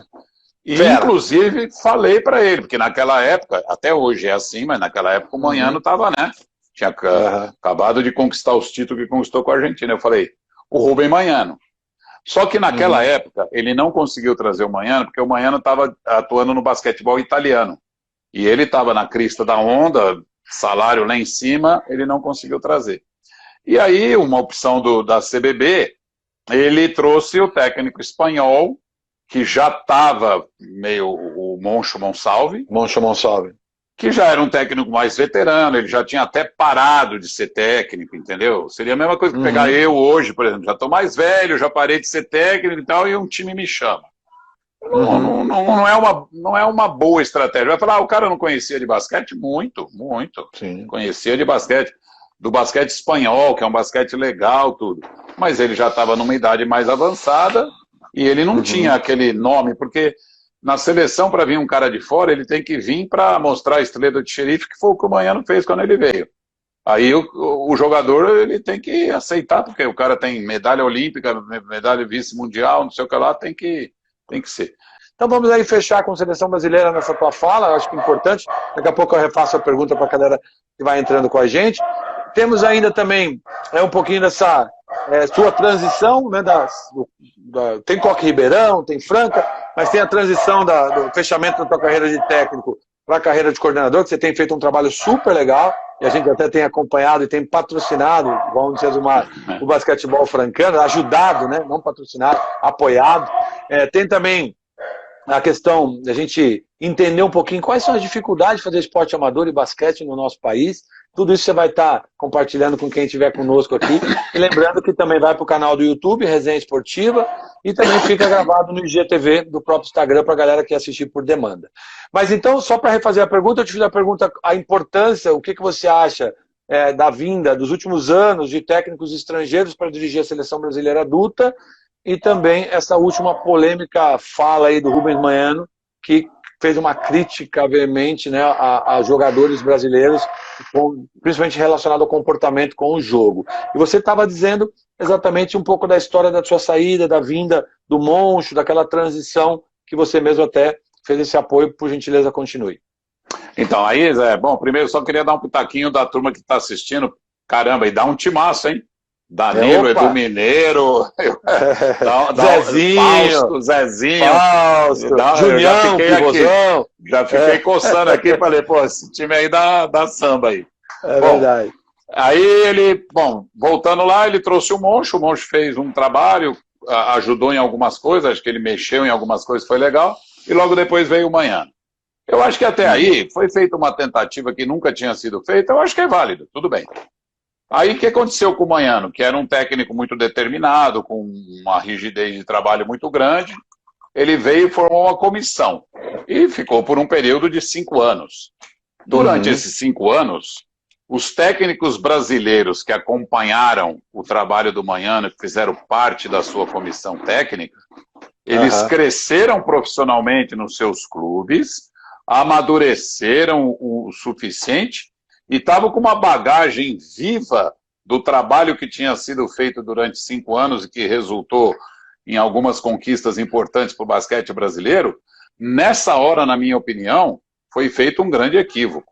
Por quê? Porque em vez de dar sequência com um técnico brasileiro que já estava pronto ali, não vou nem entrar no mérito, você pode escolher, ou seria o Neto, ou o Demétrios, ou o Gustavinho, que foram os 3 que mais trabalharam. O Regis Marrelli também estava no meio desse pacote, mas enfim, pelo menos esses 3 aí, um dos 3, eles estavam prontíssimos para poder assumir.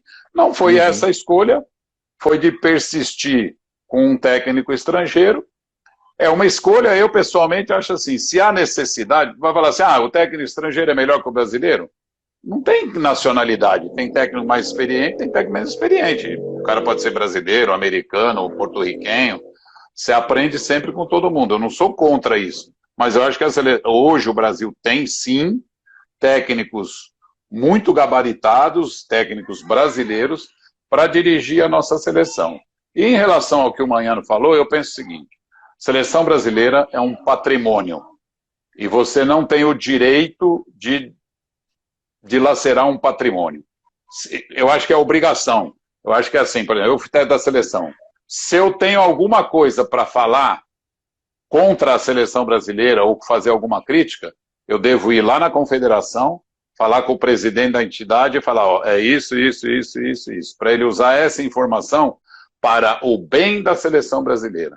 E não publicamente eu generalizar um conceito, porque tipo assim, você vai falar assim, o jogador brasileiro não tem compromisso, aí eu vou concordar com o Thiago Splitter, ele fala assim, calma, qual jogador brasileiro não tem? Ele precisa dar nome. Todo jogador brasileiro não tem compromisso? Não concordo com isso. Você pode falar um ou outro, mas isso é um ou outro técnico, um ou outro jogador, são os defeitos que a gente tem como humano. Eu acho errado, 2 coisas eu acho errado. Primeiro, uma crítica contra um patrimônio de um país, e uma seleção é um patrimônio de um país, por uma pessoa que serviu durante muitos anos. Por que ele não falou isso durante a estada dele aqui? Vou falar depois. Exato. Eu acho isso uma covardia. Então falasse naquele momento. Não me parece ser uma atitude saudável você falar depois que você sai. Eu, pelo menos, eu acho que nesse ponto eu cumpri, e olha que eu saí numa situação mais ou menos conturbada, mas eu falei assim, eu não vou ficar me defendendo, eu sou o técnico da seleção brasileira, as críticas que vierem eu aceito, posso não concordar, mas aceito, E a história, Zé Henrique, eu acho assim, a história, ela é escrita depois de alguns anos, sabe? Lá na frente. Às vezes acontecem alguns fatos e no momento não fica muito claro por que aconteceu aquilo. Deixa passar o tempo, a história depois conta. Eu, particularmente, acho assim, se um ex-técnico de seleção brasileira tem alguma coisa séria para falar, pode falar.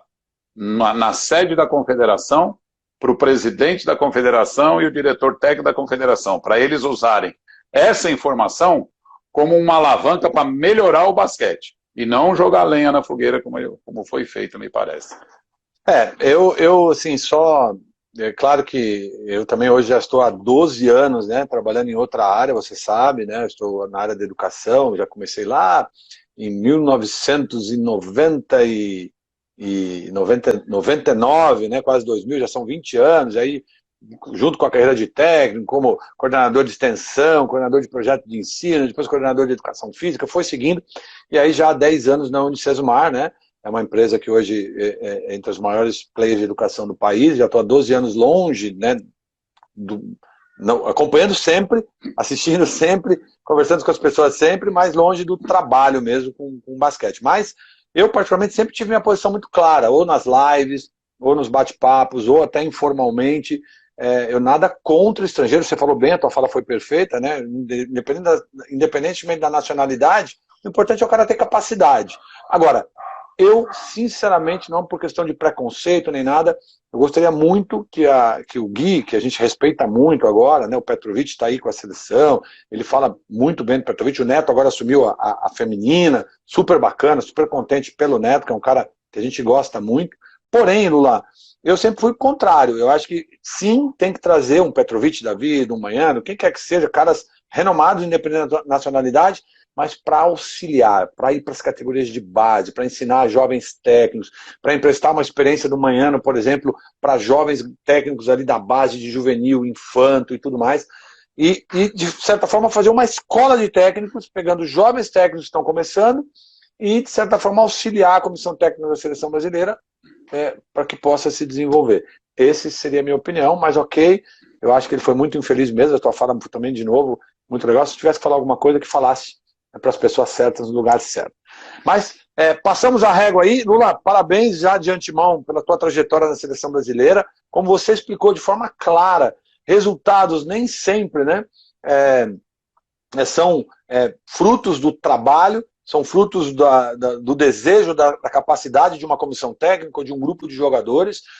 Tem muitas coisas que envolvem, né? Não somente as dificuldades que você trouxe de classificar para uma Olimpíada, da forma restritiva de 12 países para apenas os Jogos Olímpicos, com tantos caras bons mundo afora, mas parabéns pela toda a sua trajetória, acho que é uma marca que está na seleção brasileira, e quando a gente entra no site lá tem tantas conquistas, tem tantos jogos, tantas histórias, você é uma das figuras que mais representou aí o Brasil como técnico nesses últimos anos aí da nossa história recente do basquetebol. Ok? Vamos passar. Vamos passar agora para uma fase super importante da tua vida e da tua carreira. Eu queria que você contasse, eu particularmente sou um que tenho curiosidade, como é que foi tudo em Ribeirão Preto? Como é que foi tudo? Até hoje você mora em Ribeirão, né? Isso. Como é que foi tudo em Ribeirão? Como é que foi aquele timaço, né? Quase imbatível do Coque durante os anos que você comandou? Conta tudo. Então, foi uma conquista realmente, porque foi a hora que eu consegui, eu recebi o convite do Chaim, que era o dono do estabelecimento Coque, que é uma instituição de ensino. Mas por quê? Porque ele viu meu trabalho no Palmeiras, baseado nos jogadores mais jovens, garra e tal. E como o Coque, ele era recente, ainda era um time recém-formado, só que o Coque nasceu grande. Por quê? Porque o Coque, ele foi procurado quando o time do Dharma de Franca acabou. O Guerrinha teve a ideia de procurar o Chaim e falar: Chaim, você não quer absorver o time? Era um time já com jogadores de seleção brasileira, né? Valtinho, Vanderlei, era um timaço. E o Chaim pegou esse time. E durante 2, 3 anos, eles seguiram nessa trilha. Só que, no esporte de alto rendimento, ele não conseguiu ganhar. E aí entra aquele negócio. Você joga e não ganha. E aí perde um patrocinador. Ele tinha na época a Polt, que era o patrocinador, era Polt Coque. Aí a Polt saiu, ficou só o Coque, e ele estava meio... Porque o Chaim gosta de ganhar, ele não gosta de jogar, ele quer ganhar. Aí ele falou, tá bom, então eu vou mudar tudo. Eu vou trabalhar com a molecada, que tinha uma molecada boa, ele falou, vou trabalhar com a molecada e vou trocar de técnico. E me convidou. O que me chamou, assim, me encantou na oferta não foi a parte financeira, porque, na verdade, eu ia ganhar mais ou menos a mesma coisa que eu ganhava em São Paulo. Só que eu ia ser só técnico de basquete. Porque, como eu te falei, em São Paulo eu era técnico do Palmeiras, gerente de esportes da Hebraica e coordenador pedagógico da Escola Morumbi.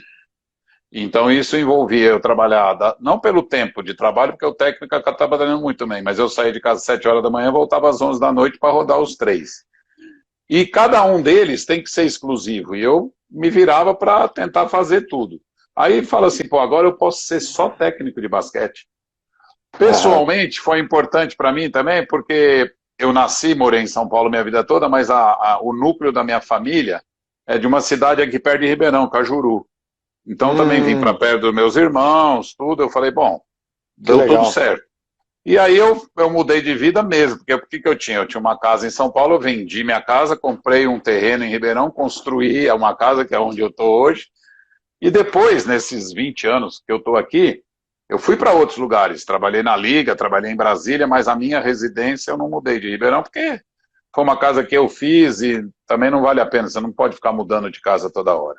Então, para mim, o Koch foi esse divisor de águas. E aí, o que aconteceu?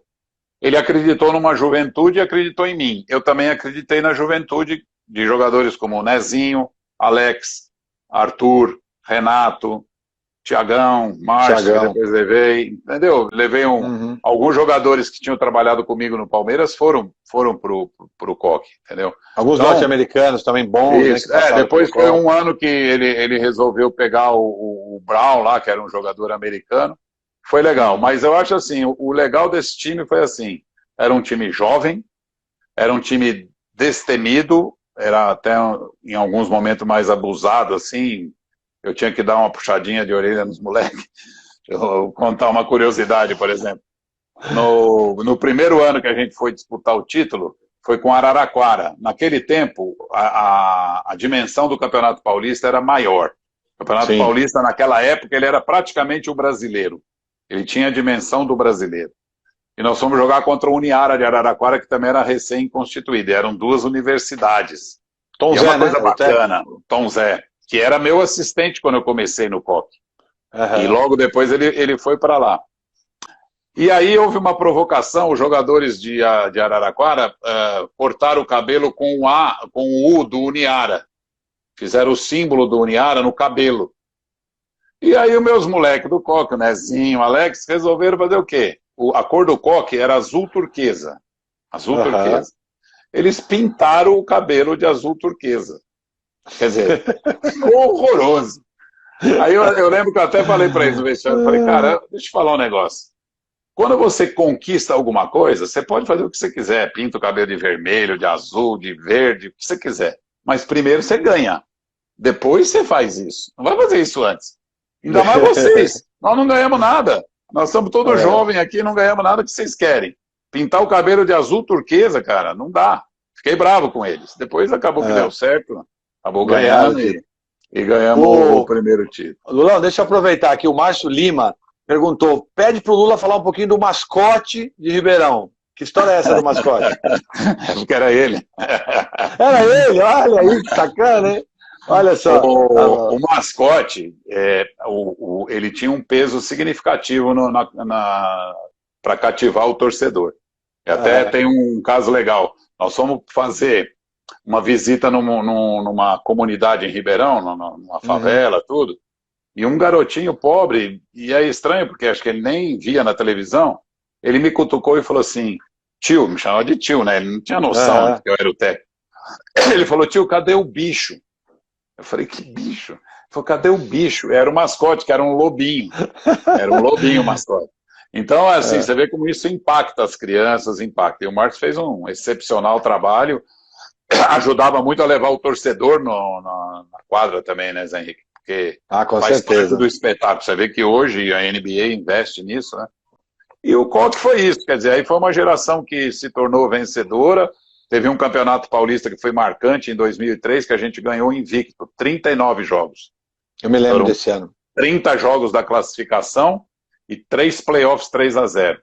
E teve, no playoff semifinal, teve uma passagem muito interessante, porque nós estávamos vencendo Franca por 2-0 na série e tínhamos atingido a marca de 37 partidas invictas. E, se a gente, e aí ia jogar o terceiro jogo, Coque e Franca. Se a gente ganhasse, a gente eliminava a Franca e batia o recorde que era de Franca. Olha só. Então, aí o técnico de Franca era o Daniel Watt. Sabe quem que foi no vestiário de Franca para cutucar os caras e falar que a importância, que não podia de jeito nenhum deixar roubar o recorde de Franca? Hélio Rubens Garcia, que na época ele era técnico do Vasco. Ele foi, entrou no vestiário, ele deu a preleção, porque ele é francano, ele estava no Vasco, claro. Mas falando nisso, mandar um beijão grande pro Elinho, né, seu pupilo hoje de Franca, tá aqui com a gente também. Participou legal. Na live junto com o Hélio, foi fantástico, um super beijo, Elinho. Então, e complementar a história do Hélio, ele deu, cara, o time de Franca entrou, nós quase perdemos o jogo. Quase perdemos o jogo. Sério? Porque os caras entraram na grade. Eu falei, meu Deus do céu, o Hélio era muito bom nisso, né? Cara, o Hélio, ele era, assim, a parte emocional dele, do emocional, que ele conseguia passar pro jogador, ele fazia assim, tipo, tirava das tripas coração, porque a história de Franca também foi essa, né? Franca não tinha os melhores jogadores, mas jogava de um jeito e com uma vontade, e com uma união entre os jogadores, e ele passou esse espírito. Então, eu me lembro muito bem desse jogo aí, foi inesquecível para mim, e a gente ganhou e tirou, mas vou te falar, quase que o Hélio Rubens derrubou a nossa série.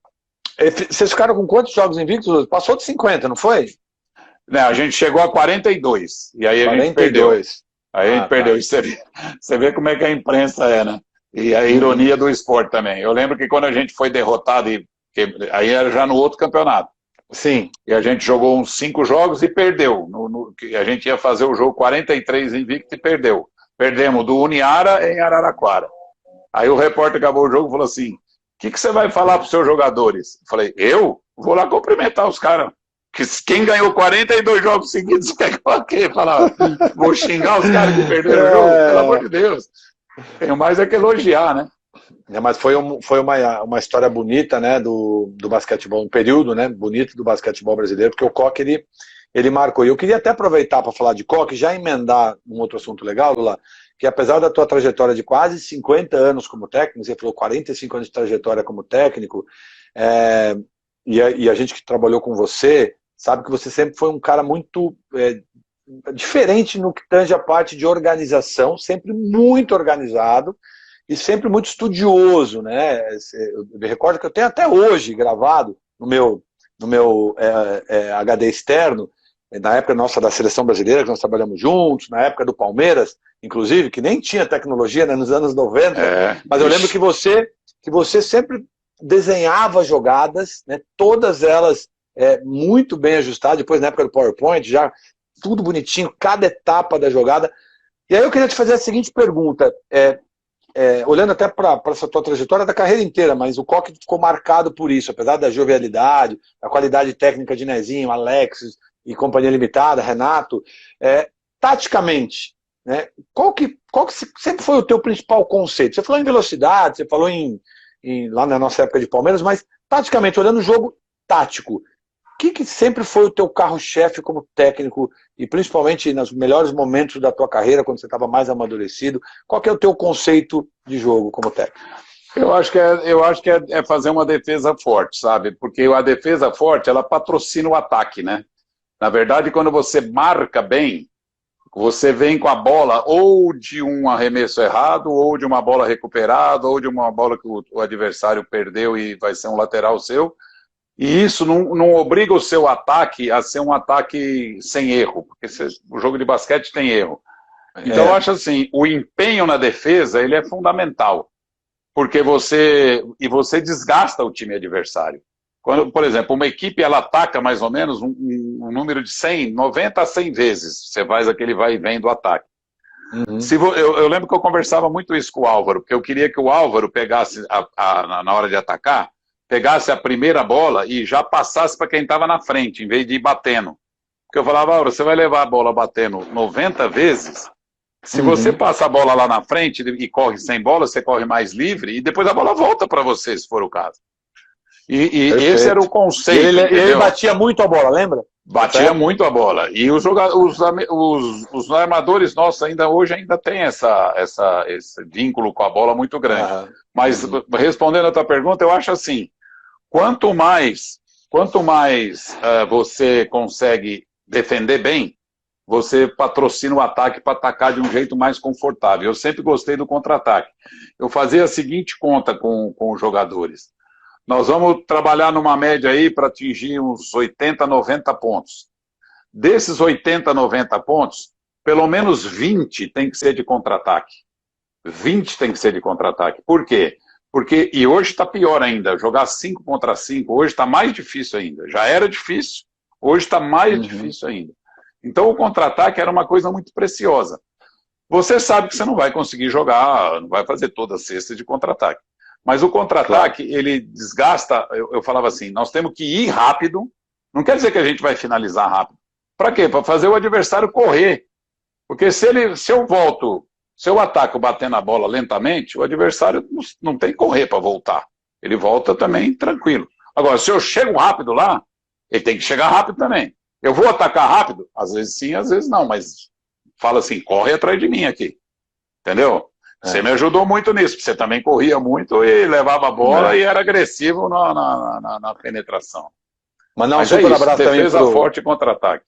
Mandar um super abraço pro Agra, que entrou com a gente aqui, figuraça, né? Que também tem uma história maravilhosa com o basquete. O Agra também vai ser um dos nossos convidados aí no futuro, porque tem uma história linda, tanto no Brasil como nos Estados Unidos. O Agra era um grande ídolo para mim quando eu era jovem, porque ele chegou com aquele corpo atlético, né? Vindo dos Estados Unidos, falando inglês fluente, aquele arremesso bonito, jogador clássico também. Verdade. Aí com a gente acompanhando um pouquinho da nossa conversa. Mas, Lula, legal, eu acho que eu queria te fazer uma pergunta baseada nessa questão da tática, porque assim, a gente sabe que no Brasil,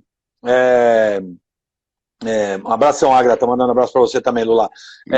A gente sabe que no Brasil, o jogador brasileiro já, de várias gerações, ele quer bola para tirar. Eu tive a gente trabalhou junto, apesar dessa velocidade, no início da minha carreira, muito veloz, sempre muito agredindo, sempre muito a cesta, sempre tive essa característica, sempre gostei de marcar. Chute de três também.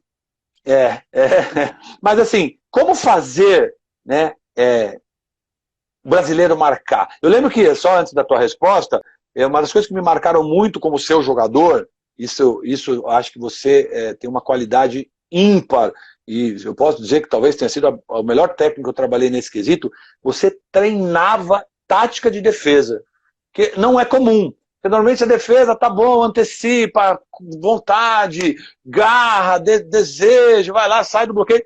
Mas eu lembro que a gente tinha vários treinos de tática defensiva.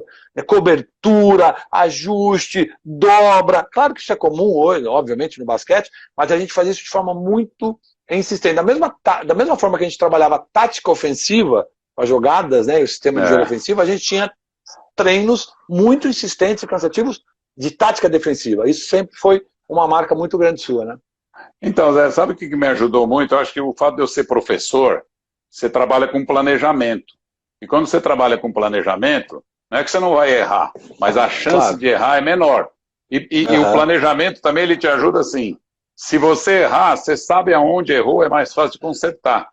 Então, você distribuir a carga de treinamento, você preparar, porque assim, fala assim, o jogador não gosta de marcar.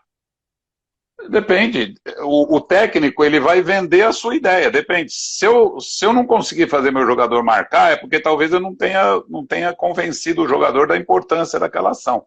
Eu acho que depende muito de você convencer o cara. Claro, tem características? Tem características. Que nem você já tinha muita coisa que era sua, que era o seu jeito de ser.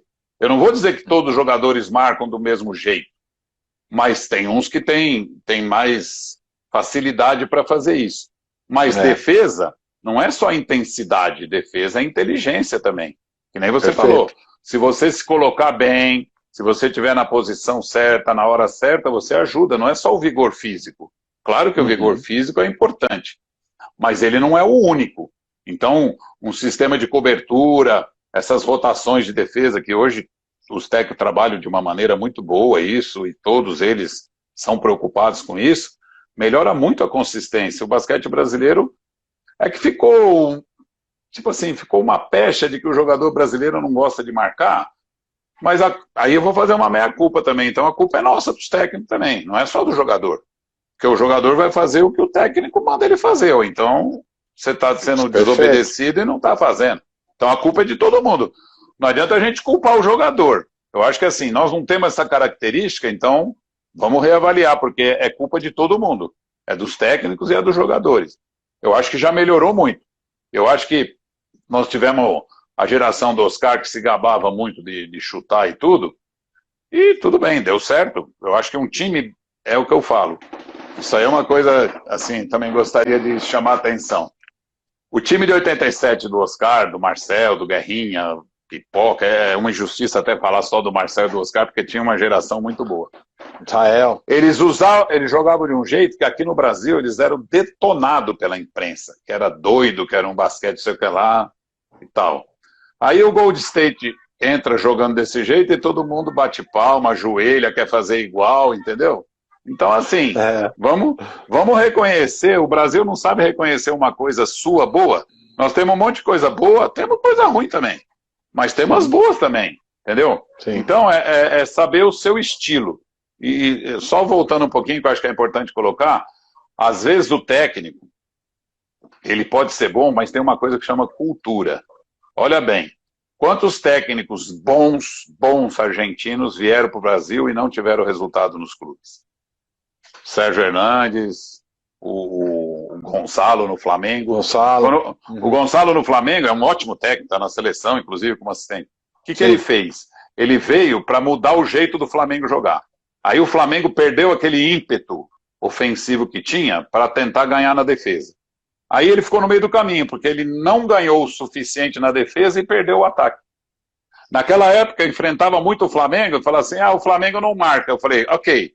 Eu falava para os meus jogadores, nessa época eu estava em Brasília, falava assim, se a gente quiser ganhar do Flamengo, vamos trabalhar com um jogo abaixo de 90, porque o Flamengo faz 100 pontos fácil, faz 100 pontos.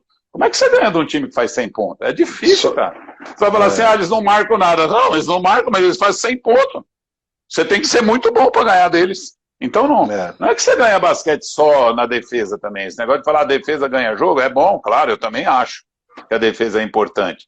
Mas se você tiver um ataque poderoso, você pode se dar o luxo de fazer o que o Flamengo fez numa época aí brilhante, com o Marcelinho Machado comandando isso, que muita gente critica, fala que é jogo doido, que chuta muito, que não sei o que lá, mas se você tiver estrutura, o time de 87 tinha, sim, 2 ótimos arremessadores, mas os reboteiros do campeonato era Israel, Pipoca, Gerson. Eles iam atrás do rebote, não era só tinha chute. Tinham 3 armadores muito bons, Guerrinha, qualquer Cadu, um deles, Mauri. Guerrinha, Cadão e Mauri, qualquer um deles hoje seria aproveitado na seleção brasileira, dentro do seu estilo, né? Muito, é importante, é isso. Legal. Que bom, Lula, a gente está ainda, eu quero falar de Franca e quero falar ainda um pouquinho que a gente tem feito essa provocação, que é bem legal, para olhar um pouquinho para as políticas públicas, olhar um pouquinho para a dificuldade de fazer basquete no Brasil. Mas só para a gente fechar a tua carreira, né, no sentido da trajetória toda que a gente passou, né, rapidamente, porque se for falar de detalhes, vai até amanhã a nossa live, vai até às 11 da noite. Mas fala um pouquinho de Franca. Atualmente, como é que foi essa transição? Como é que foi o convite? Já está, se não me engano, são 5 anos? Desde que você foi como técnico? Não, eu fui em 2012, né? Eu vou para 8 anos, né? 8 anos já, porque você foi como técnico, com um período 5 anos, se eu não me engano, como coordenador, né? Como coordenador, exato. Perfeito. Fala um pouquinho dessa tua trajetória em Franca. Na época que eu fui para Franca, eu tava como gerente técnico da Liga Nacional de Basquete. Eu tinha trabalhado em Brasília. Quando eu terminou meu contrato em Brasília, eu saí em outubro e em janeiro a Liga me chamou e eu achei interessante. Até naquele momento eu falei assim, bom, talvez seja a hora de deixar de ser técnico e seguir essa carreira. E adorei, estava maravilhoso. É um cargo excepcional, o pessoal da Liga só tenho a agradecer. Inclusive, durante esse período, eu recebi 3 grandes convites, não vou dizer o time, tá? Por uma questão de ética, mas eu não quis ir. Falei, não vou. E times de ponta, eu falei, não vou, eu prefiro ser gerente aqui na Liga. Tinha assumido o compromisso com o Couros, que é um cara que eu acho que o basquete tem que agradecer muito tudo que ele fez e faz pelo basquete. Cara fantástico, né? Cara fantástico. E estava lá tranquilo na minha... Aí recebo um telefonema de um dirigente de Franca me convidando para ser técnico em Franca. Cara, eu não vou dizer, eu assustei por 2 motivos. Primeiro, quem não quer ser técnico de Franca? Qualquer técnico brasileiro. Só que nunca ninguém que não é de Franca pensou em ir, porque até então, Franca nunca tinha chamado um técnico que não seja de Franca. Nem passava pela cabeça da gente que não é de Franca ir para Franca. Então, e outra, eu tinha acabado de dirigir o maior rival do Franca, que era Ribeirão, né? O povo mesmo me odiava lá, me xingava. Aí eu até brinquei, falei assim, é pegadinha esse convite? É isso mesmo? Vocês querem que eu vá para Franca? Aí, não, eu quero que você vá para Franca. E aí, eu me encantei por isso, pela grandeza de Franca. Aí eu me encantei mesmo. E porque eles me convidaram para fazer o trabalho de renovação, similar ao que eu tinha feito em Ribeirão Preto. Então aquilo ali mexeu comigo. Aí eu falei, não, eu não vou morrer sem fazer essa experiência, né? E, pô, depois de 30 anos jogando contra a Franca, eu falei assim, agora eu quero aquela torcida do meu lado. Aguentei tanto contra e é uma pressão em cima. E aceitei o convite. E fui. E fui numa época muito dura de Franca, porque estava sem grana, time... foi similar ao que eu passei no Palmeiras, é uma situação bem difícil, porque é assim, Palmeiras, a camisa fortíssima, só que a estrutura do basquete não estava compatível com a camisa do time. Então você tem que aguentar assim, porque o torcedor não quer saber. É o Palmeiras. Não quero saber se você tem dinheiro ou não tem dinheiro. É a mesma coisa. É Franca.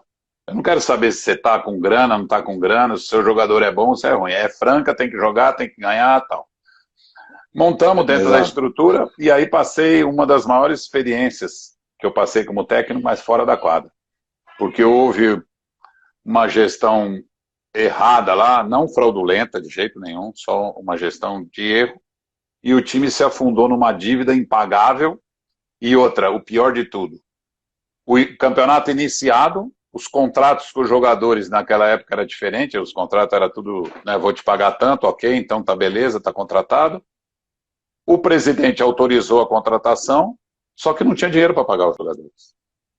Meu então, Deus. Olha como você tá, o campeonato começado, eu falei exatamente isso. Eu falei, e agora? Aí eu falei, primeira providência, porque eu acho assim, a honestidade é acima de tudo, né? Eu como técnico, claro, no momento em que eu soube que isso era, eu não sabia, eu era técnico, eu estava na quadra. Sim. Quando eu fiquei sabendo que a situação era essa, eu falei assim, vamos reunir os jogadores e contar para eles. E é honesto contar. E naquela época, o NBB, agora até ampliou isso, o NBB permitia que o jogador jogando até 8 jogos, ele podia mudar de clube. Eu falei, é honesto que a gente avisa os jogadores. Aqueles que entenderem que tem que sair, eles podem jogar em outro clube. Eu não vou prejudicar o jogador. Porque, pô, eu tenho um compromisso moral com o jogador. Claro. E aí, entrou o Magazine Luiza para tentar ajudar. E era assim, a gente juntou os jogadores para oferecer para eles, garantir que eles iam receber metade do que tinha sido combinado. E aí veio uma grande satisfação, que era assim, eu falei, eu acho que aí foi a minha contribuição com o Franca, assim, eu fui lá no prefeito, falei, prefeito, o time vai acabar. Não para ele ajudar financeiramente, como não ajudou, até porque a prefeitura não pode e não deve fazer isso, mas ajudou a articular o então prefeito, porque eu falei, Franca, é um patrimônio da cidade o time, eu falei, Zé, eu sentei na minha casa e falei assim, como é que vai acabar um time? Eu fiquei, pensei no Hélio Rubens, pensei no Robertão, pensei no Fausto. Eu falei, como é que vai acabar o trabalho que esses caras fizeram 60 anos para o time de Franca ser o que é, e agora um equívoco de 1 ou 2 pessoas aí, vai dar. Eu falei, não pode acabar. Por isso que eu falei, não, tem que ir no prefeito, que é o maior mandatário da cidade. porque o então presidente pediu demissão, quer dizer, o time não tinha nem presidente, não tinha nada. Rapaz. Aí me juntei com alguns dirigentes lá que ajudaram demais, e eu falei, que contribuição que eu posso dar? Eu falei assim, ó, eu fico. Se vocês não tiverem dinheiro para me pagar, eu fico. O time não acaba, eu jogo com o juvenil, mas não acaba. E fico. Aí superamos isso. Aí tudo bem, conseguiu superar, tem uma história bacana aí de gestão, que tem até um livro que a diretoria escreveu, mas não é o foco agora. Uhum. Aí o Elinho ia encerrar a carreira e veio jogar em Franca o último ano. Pô, coisa mais bonita. A carreira do Elinho foi, né, a história dele maravilhosa, em Franca, junto com o Hélio Rubens. E ele veio jogar em Franca. E era o último ano dele, e ele estava no elenco, e ele ajudou muito. O fato dele, ele estava nesse elenco aí como jogador. Uhum. E ajudou muito a gente a salvar o time, porque ele articulou como jogador ali, junto aos jogadores, e foi maravilhoso o trabalho dele. Uhum. Uhum. Bom, quando acabou a confusão, terminou, aí o Elinho parou de jogar. E aí eu gosto sempre de registrar, porque é a minha homenagem, e eu acho que se eu me dei bem em Franca e tenho orgulho de ter ganho o título de cidadão francano, ganhei da Câmara Municipal de Franca o título, que legal. Cidadão francano. Que bacana. Porque eu falei assim, quando você vai para um lugar, você tem que respeitar a tradição daquele lugar. Aí chegou o último jogo do Elinho, o Elinho ia fazer a despedida dele. E eu me senti desconfortável, porque eu falei, cara, o último jogo do Elinho não pode ser dirigido por mim. Tem que ser dirigido pelo Hélio Rubens. Eles que têm a história, não eu. Aí eu pedi para a diretoria, o Hélio naquela época não estava em time nenhum. Aí eu falei para a diretoria se eles me autorizavam, eu convidei o Hélio, a diretoria autorizou, eu convidei o Hélio para ele dirigir o time. Que legal. Então, para ele ter isso na história. Que bacana. Bom, aí o Elinho parou. E eu lembro direitinho, no último jogo do Elinho, o repórter da rádio chegou para mim e falou assim, e agora o Elinho vai fazer o quê? Eu falei assim, ele vai seguir no basquete, vai escolher alguma coisa, vai ser, sei lá, supervisor. Tá? Aí o repórter sabe como é que é, né? Ele falou assim, e se ele quiser ser técnico? Eu falei, ele entra no meu lugar. É óbvio. A história é essa aí. É óbvio que o Elinho, se optasse, porque ele optou primeiro por ir para a área administrativa, ele foi o supervisor do time. Sim. Aí ele ficou um ano como supervisor. No ano seguinte, a diretoria me chamou e me convidou para trocar. Ele falou, você aceita trocar, você ser o supervisor e o Elinho ser o técnico? Primeiro que a história, como eu falei, tenho respeito pela história, era natural e claro que o Elinho ia ser o técnico. E eu falei, eu já estava pensando ali, né, porque eu já tinha até meio dado uma parada e voltei, e falei, eu ia pedir para a diretoria de Franca, porque não tinha esse cargo. Criou com a vinda do Elinho. Eu ia pedir para fazer isso. Agora, se eles estão me oferecendo um ano a mais, um ano a menos, para mim, já fui 45 anos técnico, aceitei e tô super feliz lá. O Elinho é um cara maravilhoso para trabalhar, porque é uma pessoa... tem uma história gigantesca em Franca, mas ele respeita todo mundo como se ele fosse um iniciante lá. Ele não usa isso a favor dele de um jeito negativo, entendeu? E é um cara muito fácil de trabalhar, porque ele é do diálogo, e eu acho que ele me respeita e eu respeito muito ele também, porque eu tento fazer a minha função de supervisor, eu não sou mais técnico. Então a hora do jogo é a hora dele, com a comissão dele, com o Pablo e tal. Depois do jogo, tudo bem, a gente pode conversar no planejamento, tudo, mas na hora do jogo é isso. Franca foi isso aí para mim. Que legal, Lula. Poxa, que bacana, né? Que legal essa tua atitude. Eu não lembrava, honestamente, desse último jogo do Elinho. Primeiro, só para falar rapidamente do Elinho, né, e do Hélio, são duas pessoas que eu tive a oportunidade de estar conversando um pouquinho aqui, ficou registrado também. O Hélio é uma figura excepcional por toda a história. O Elinho é um cara também diferenciado, né? Um ser humano especial. E você, poxa, que bacana essa tua atitude, né? Isso é muito legal, né? Assim, eu queria até fazer um desabafo aqui. Se o mundo, né? Se as pessoas que nos rodeassem tivessem menos vaidade, tivesse mais compromisso com a franqueza, compromisso com a história, com a tradição, como você bem colocou. Infelizmente, as pessoas elas trabalham muito em benefício próprio, né? A vaidade fala muito mais alto E, poxa, parabéns pela sua atitude, poxa, nota 10, que legal.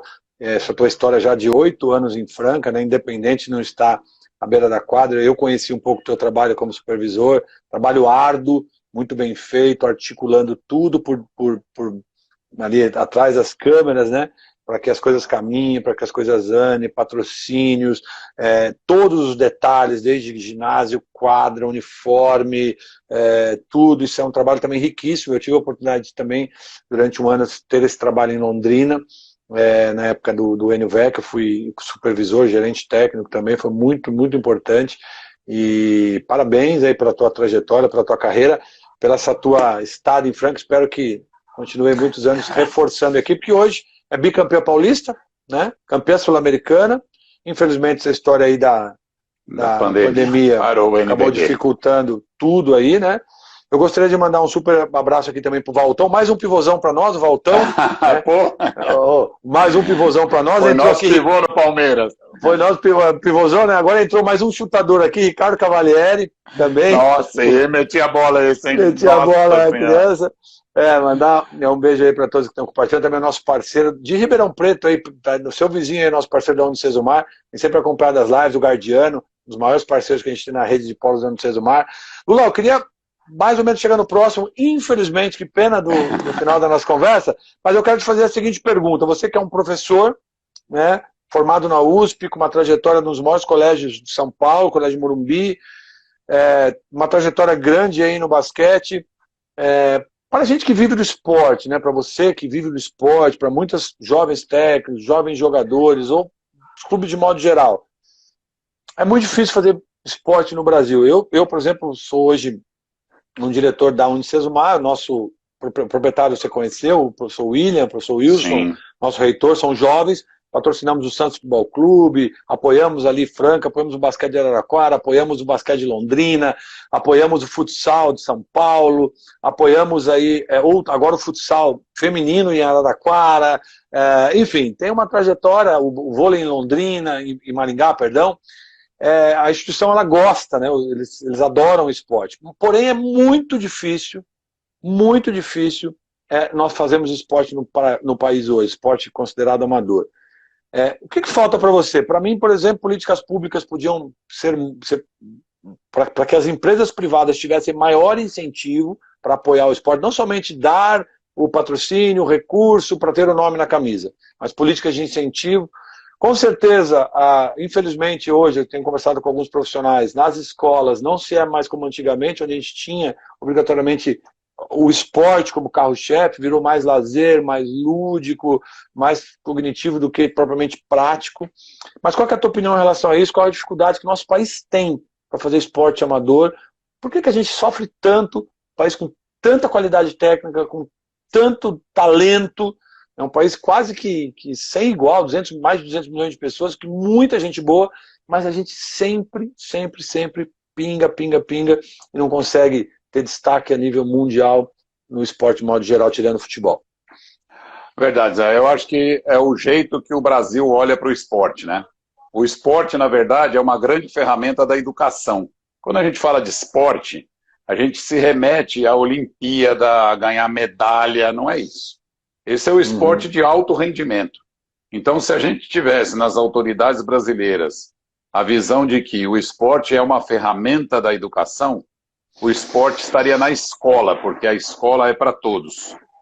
Se a gente analisar números, 2% da população mundial tem, em média, menos que 2%, tem aptidão para se tornar um atleta de alto rendimento. Quer dizer que o esporte só vai contemplar 2% da população, os outros 98% não? Não. Quando você forma alguém tendo o esporte como uma ferramenta de educação, não é a única, não. Porque você tem que ver as outras coisas. A arte é importante, a música é importante, a arte é importante, o teatro é importante. Estou falando dos currículos fora de matemática e português, os complementares. Se as autoridades brasileiras tivessem um investimento que deve ter, quando eu falo investimento, é preparar professor, preparar as instalações das escolas, para que a prática da vamos chamar de educação física, fosse feita na escola, mas fosse feita do jeito que tem que ser feita. com professores gabaritados, que tivessem a formação adequada para isso, as condições adequadas para isso. Aí, os clubes, que a gente também tem uma estrutura que é baseada em clube. Por exemplo, nos Estados Unidos você não tem a estrutura de clube, você tem as estruturas das escolas, depois das universidades e depois de esporte profissional. Agora, no Brasil não. Então todo mundo aqui é herói. O professor que dá aula é herói, porque você dá uma aula de educação física em escola hoje, principalmente nas escolas públicas. As públicas pioraram muito. Por exemplo, eu que sou mais velho, eu só estudei em escola pública e boa. E consegui entrar na USP, que é onde eu me formei. Hoje, um aluno de escola pública talvez não tenha a chance de entrar numa faculdade do governo. Vai ter que entrar numa faculdade particular e não tem dinheiro para pagar.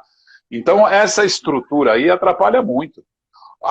O que se faz no esporte do Brasil se deve a um milagre de professores dedicados, de técnicos abnegados, de clubes que lutam. Às vezes os dirigentes são criticados, mas, cara, os dirigentes fazem da tripa coração. Você tem que olhar que a maioria dos dirigentes são voluntários.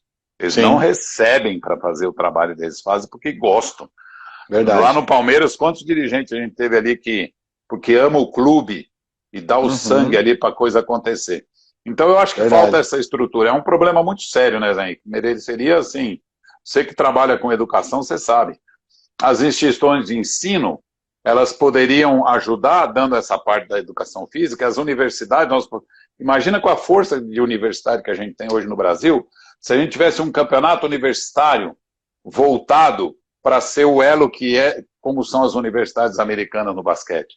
Nós teríamos condição de fazer a mesma coisa. Mas estamos muito distante disso. E os clubes estão sufocados. Hoje, para um clube fazer esporte de alto rendimento, ele depende rigorosamente de patrocínio de fora, senão não dá. O esporte também ficou caro, as estruturas são caras, muitos profissionais, muita despesa, é um investimento gigantesco e é difícil. Então, o que a gente tem hoje no Brasil pode não ser o melhor, mas é fruto do trabalho de alguns heróis, em todos os ramos, na parte de dirigente, na parte de jogador, na parte de técnico, infelizmente, né? Falou tudo, Lula. Deixa eu aproveitar aqui e mandar um super beijo também para Joyce de Chapecó, falou bastante, participou, a gente não fez nenhuma menção para ela, mandou um super beijo para você. Obrigado. Chapecó, tá? Alguns torcedores perguntando se o David Jackson vai ficar ou não, calma que a gente tem que esperar a pandemia passar. Lula, a gente tem mais 10 minutinhos para fechar essa tarde fantástica, tarde e noite fantástica aí, que eu sou um admirador do teu trabalho, da tua pessoa. Obrigado, Valtão falando que você é um grande churrasqueiro. Quantos churrascos fizeram na tua casa lá em São Paulo? Lembra? Aquele mousse de chocolate dos deuses, né? Ninguém... Vocês não deixavam as namoradas comer carne, eu ficava com vergonha. Vocês faziam uma barreira na frente da churrasqueira ali. Coisa boa, né, Lula? O rei do churrasco. Até hoje faz churrasquinho ainda, não? Não com a mesma frequência, que hoje está muito corrida, mas eu gostaria de fazer sim, eu gosto. Que legal. Lula, então assim, para a gente poder fechar com chave de ouro, eu queria emendar duas perguntas em uma, aí deixar uma fala final, depois os agradecimentos para a gente fechar, temos mais aí 10 minutinhos, para a gente fechar com chave de ouro. Essa tua trajetória linda, ainda trabalhando atualmente com uma figura, um cargo importante num dos melhores times do Brasil, que é o Franca Basquete hoje, né? Se você pudesse voltar no tempo, e qual é a mensagem você deixa para todos, não só para os jovens, né? Se você pudesse voltar no tempo, você faria algo diferente? O que você faria diferente? E qual é a mensagem que você deixa para aqueles que querem seguir um pouco daquilo que você conquistou na tua carreira? Assim, fazer diferente, é claro, sabendo das coisas que aconteceu, talvez falar assim, poderia ter antes me dedicado só ao basquete, teria sido melhor, não sei, eu acho que foi tudo bom, eu acho que é válido, eu não me arrependo de nada, não. Para falar não se arrepende, eu vou arrepender de uma coisa, mas é do lado pessoal. E eu tenho duas filhas, né? Quando a minha filha mais nova nasceu, eu estava no primeiro GEBS, que eu fui convidado para ser da equipe de organização. Jogos Estudantis Brasileiros. Brasileiro pelo professor Varmir Marques. E eu estava em Aracaju, na competição. E eu não acompanhei o nascimento da minha segunda filha. Estava distante. E isso aí eu me arrependo. Hoje eu teria voltado lá, visto ela nascer e depois voltava para a competição. Na época eu não fiz isso. Mas tá aí no coração, né? Com certeza. 2 filhonas aí já, né? Feitas. É isso. Qual a mensagem que você deixa em especial da tua trajetória, de toda a tua experiência, de tudo que você viveu, para os técnicos jovens, para os jogadores jovens, para as pessoas que vão assistir com certeza nossa live aí, seja no canal do YouTube, seja no Instagram? Mas eu acho que para os jogadores eu gostaria de deixar um recado sim. O jogador tem que fazer 3 coisas importantes: estudar, estudar e estudar. O jogador tem que estudar. Ele não vai... Ele não vai precisar do diploma dele na mesma idade que um jovem comum vai precisar, quando 25, 26 anos, que ele se forma e precisa ir para o mercado de trabalho. Mas quando ele chegar lá nos 35, 40 anos, quando ele parar de jogar, porque o cara de 35, 40 anos para a vida é jovem, mas para jogar não é mais. E se ele não tiver preparado, eu dou sempre o exemplo do Elinho. O Elinho parou de jogar com 40 anos e imediatamente ele pôde assumir a condição de técnico. Por quê? Porque estudou. Ele tinha o diploma, ele era formado em educação física, senão ele não poderia jogar. Então, para os jovens é isso. Para quem vai ser técnico, eu diria o seguinte: é uma profissão maravilhosa, assim, no sentido, ela é encantadora, porque ela te deixa numa adrenalina, e o esporte é um esporte de alto rendimento, assim, você está sempre em tensão, mas seja honesto. Eu acho que se você for honesto, e se você for sincero, tipo assim, se eu estiver bravo com o jogador e der uma bronca, sincera, vem do fundo do coração, ela é legítima. O que eu não posso é desrespeitar, né, e não ser sincero, tipo assim, fingir uma coisa. Seja sincero, haja com o seu coração, que se você for honesto, você dorme tranquilo e todo mundo te respeita. Defeito todo mundo tem. Você pode ser melhor nisso, pior naquilo, cada um tem sua parte boa e sua parte ruim. Mas honestidade é insubstituível. E trabalhar, né? E eu acho que hoje nós temos muitos exemplos no basquete. O trabalho, nada substitui o trabalho, né, Zé? Que bom. Lula, eu quero te agradecer por esses momentos maravilhosos, por deixar esse registro, um pouco da sua história. Desejar para você muito sucesso, muita saúde, para você, para os seus familiares, para o trabalho que você desenvolve em Franca, para a tua vida, né? Esse momento fica gravado, fica marcado na história, né? Um pouco da sua trajetória, dessa trajetória rica aí de honestidade, como você falou, de trabalho, como você falou, e com certeza de muito sucesso. Então eu agradeço, tive o privilégio de ser seu atleta, o privilégio de aprender com você, porque o esporte também me formou como homem, também me formou como ser humano, e parte dessa formação passamos ao teu lado, passei ao teu lado. Então, obrigado por esse momento, obrigado por tudo que você fez por mim e por tantas pessoas que foram seus atletas, que foram seus amigos, e desejo do fundo do coração todo o sucesso do mundo para você. Zé Henrique, eu não tenho palavra para te agradecer, estou até um pouco emocionado, porque o esporte é uma coisa maravilhosa e tem pessoas que ficam marcadas, e você, para mim, ficou marcado também, e é um orgulho, sabe? É um orgulho ver o Zé Henrique lá com a camisa 8 do Palmeiras, e hoje é a pessoa que você é, o pai de família que você é, o profissional que você é, e a gente sabe que o basquete ajudou muito nós a ser o que somos. Então a gente deve muito ao basquete. Então eu quero te agradecer de coração, para mim foi uma grande honra, e pode ter certeza que eu tenho, quando eu te vejo, eu tenho aquele orgulho do pai que vê o filho indo bem. É o mesmo sentimento que eu tenho quando eu vejo o seu sucesso como pessoa. Muito obrigado. Que bom. Lula, obrigado você. Poxa, mora no meu coração.